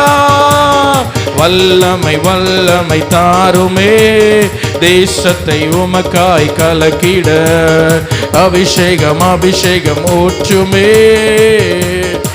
ஹல்லேலூயா. எழும்பிட வல்லமை வல்லமை, தேசத்தை உமக்காய் கலக்கிட அபிஷேகம் அபிஷேகம் ஊற்றுமே. ஆமென். இந்த கடைசி நேரத்துல, நாரதரின் நிறைவு நேரத்துல கர்த்தருடைய உயிர்த்தெழுந்த வல்லமை ஒரு விசை கூட பலமாய் இறங்குது, ஒரு விசை கூட பலமாய் இறங்குறது. தாகத்தோடு கரங்களை தட்டி கேட்கிற ஒவ்வொரு மேலும் ஒரு ரெசரக்டட் பவர் கர்த்தருடைய ஆவிக்குரிய வாழ்க்கையில என்னால எழும்ப முடியல என்ற அந்த நிலை மாறும்படியாய், நீங்க தேறினவர்களாய் மாறும்படியாய், லீபாடா துலபரபா ஷிடபரபடபரா ஆவிக்குரிய வாழ்க்கையில் அடுத்த கட்டம் போகும்படியாய், ஒரு நீச்சல் ஆழம் போகும்படியாய், ஒரு உயிர்த்தெழுந்த வல்லமை, உங்களை விரோதமா இருக்கிற பொல்லாத ஆவிகளை சுட்டெரிக்கிற ஒரு உயிர்த்தெழுந்த வல்லமை. receive it in the mighty name of Jesus. Raqqa, உங்களை சுற்றி இருக்கிற சில கட்டுகள் அவிழ்கிறது நான் பார்க்கிறேன். இந்த mighty name of Jesus. இறங்கி வேலை செய்ய ஆவியானவரே, இறங்கி ஊழியம் செய்ய ஆவியானவரே. நன்றி அப்பா, நன்றி அப்பா, நன்றி அப்பா. நீர் செய்கிற கிருபைகளுக்காய் ஸ்தோத்திரம், நீர் கிரியை செய்கிற கிருபைகளுக்காய் ஸ்தோத்திரம். சில மனதின் இருள்களை கர்த்தருடைய ஆவியானவர் நீர் மாற்றிக் கொண்டிருக்கிறபடியால் ஸ்தோத்திரம். இறங்க இறங்க ஆவியான, இறங்க ஆவியானவரே. தூதர்கள் சேனையோடு கர்த்தருடைய ஆவியானவர் தீபாலா ஷிடபரா. சில மாந்திரிக வல்லமைகள் முறிக்கப்படட்டும், பொல்லாத சர்ப்பத்தின் ஆவிகள் வெளியே ஓடட்டும். ஹல்லேலூயா. பலவீனத்தின் ஆவிகள், அந்த வீக்னஸ், அந்த பலவீனம் உடைக்கப்படட்டும், அந்த நுகம் உரியட்டும், இரும்பு மிதக்கட்டும் இயேசுவின் நாமத்தில். ராட்டாலாரா கபாலா ஷடபரபலரா. ஹல்லேலூயா. ஊற்றிடுமே வல்லமையை இந்த நாளில் எங்கள் மேலே ஊற்றிடுமே உமக்கினியை இந்த நாளில் எங்கள் மீதில் வல்லமையோடு, இந்த நாளில் எங்கள் மீதில் வல்லமையோடு. வல்லமை வல்லமை தாருமே, தேசத்தை உமக்காய் கலக்கிட ஆமென் ஊற்றுமே. அனல் கொண்டு உமக்காய் வல்லமை. எல்லாரும் நல்ல கைகளை தட்டி நாரதனை ஆவி நிறைவோடு நாம் நிறைவு செய்ய போகிறோம். நல்ல ஆவி நிறைவோடு நாம் நிறைவு செய்வோம். லபலபா ஷரபட துரபட கபல வரபர வரப. ஆமென், ஆமென். நல்ல கைகளை தட்டி ஆவியில நிரம்பி கர்த்தரை ஸ்தோத்திரம் பண்ணி அந்நிய பாஷைகளை பேசி, இருதயத்தின் ஆழத்திலிருந்து அந்நிய பாஷைகளை பேசி கர்த்தரை துதிங்க, துதிங்க, துதிங்க, துதிங்க, துதிங்க. அந்நிய பாஷைகளை பேசி கர்த்தரை துதிங்க. ஆமென், ஆமென், ஆமென், ஆமென், ஆமென், ஆமென், ஆமென், ஆமென். ஹல்லேலூயா, ஹல்லேலூயா. கட்டுகள் அவிழ்க்கப்படுகிறதுக்காய் நன்றி, நன்றி, நன்றி. நாவின் கட்டுகள் அவிழ்க்கப்படுகிறதுக்காய் நன்றி, நன்றி, நன்றி. ஸ்தோத்திராவியானவரே, ஸ்தோத்திராவியானவரே, ஸ்தோத்திரப்பா. நமக்கு நன்றியப்பா, நன்றியப்பா, நன்றியப்பா, நன்றியப்பா. ஹல்லேலூயா, ஹல்லேலூயா. அப்படியே உங்க ஆமென், உங்க வலக்கரத்தை ஆண்டவருக்கு மேயராக உயர்த்தி உங்க ஆவிக்குரிய வாழ்க்கையில நான் தேறன எனக்கு உதவி செய்யுங்கப்பா. நான் அடுத்த கட்டம் ஆவியில் நான் முன்னேறி செல்ல எனக்கு உதவி செய்யுங்கப்பான்னு ஒரு இருதயத்தின் ஆழ்த்து ஒரு சின்ன ப்ரேயர் பண்ணுங்க பார்ப்போம். ப்ரேயர் பண்ண முடிக்க போகிறோம். முதலாவது நான் சொன்னேன், உங்கள் பலவீனம் என்னன்னு சொல்லி உங்களுக்கு புரியணும். அதை நீங்கள் ஆண்டவர்கிட்ட ஒப்பு கொடுத்து ஜெபம் பண்ணணும். காரணம், உங்களுக்கு விரோதமாய் ஒரு சர்ப்பத்தின் ஆவி போராடி கொண்டிருக்கிறதுனால உங்கள் பலவீனம் என்ன, எனக்கு அந்த விஷயத்திலிருந்து விடுதலை தரணும் ஆண்டவரே. அதுபோல் என் பலன் என்ன, என் தரிசனம் என்ன, அதுலேயும் ஒரு நோக்கம். அதுபோல் வசனத்தை பயிற்சி செய்கிறவனா என்னை மாற்றும். நீதியின் வசனத்தில் ஒரு பயிற்சி செய்கிறவனா என்னை மாற்றணும். நம்முடைய உயிர்த்தெழுந்த வல்லமையால் அணு தினமும் என்னை நிரப்புன ஆண்டவர். என்ன என் நாடின் நரம்பு தசையெல்லாம் நம்முடைய உயிர்த்தெழுந்த வல்லமையால் நிரப்பப்படட்டும் ஆண்டவரேன்னு சொல்லுங்கள் பார்ப்போம். நன்றி ஆண்டவர்.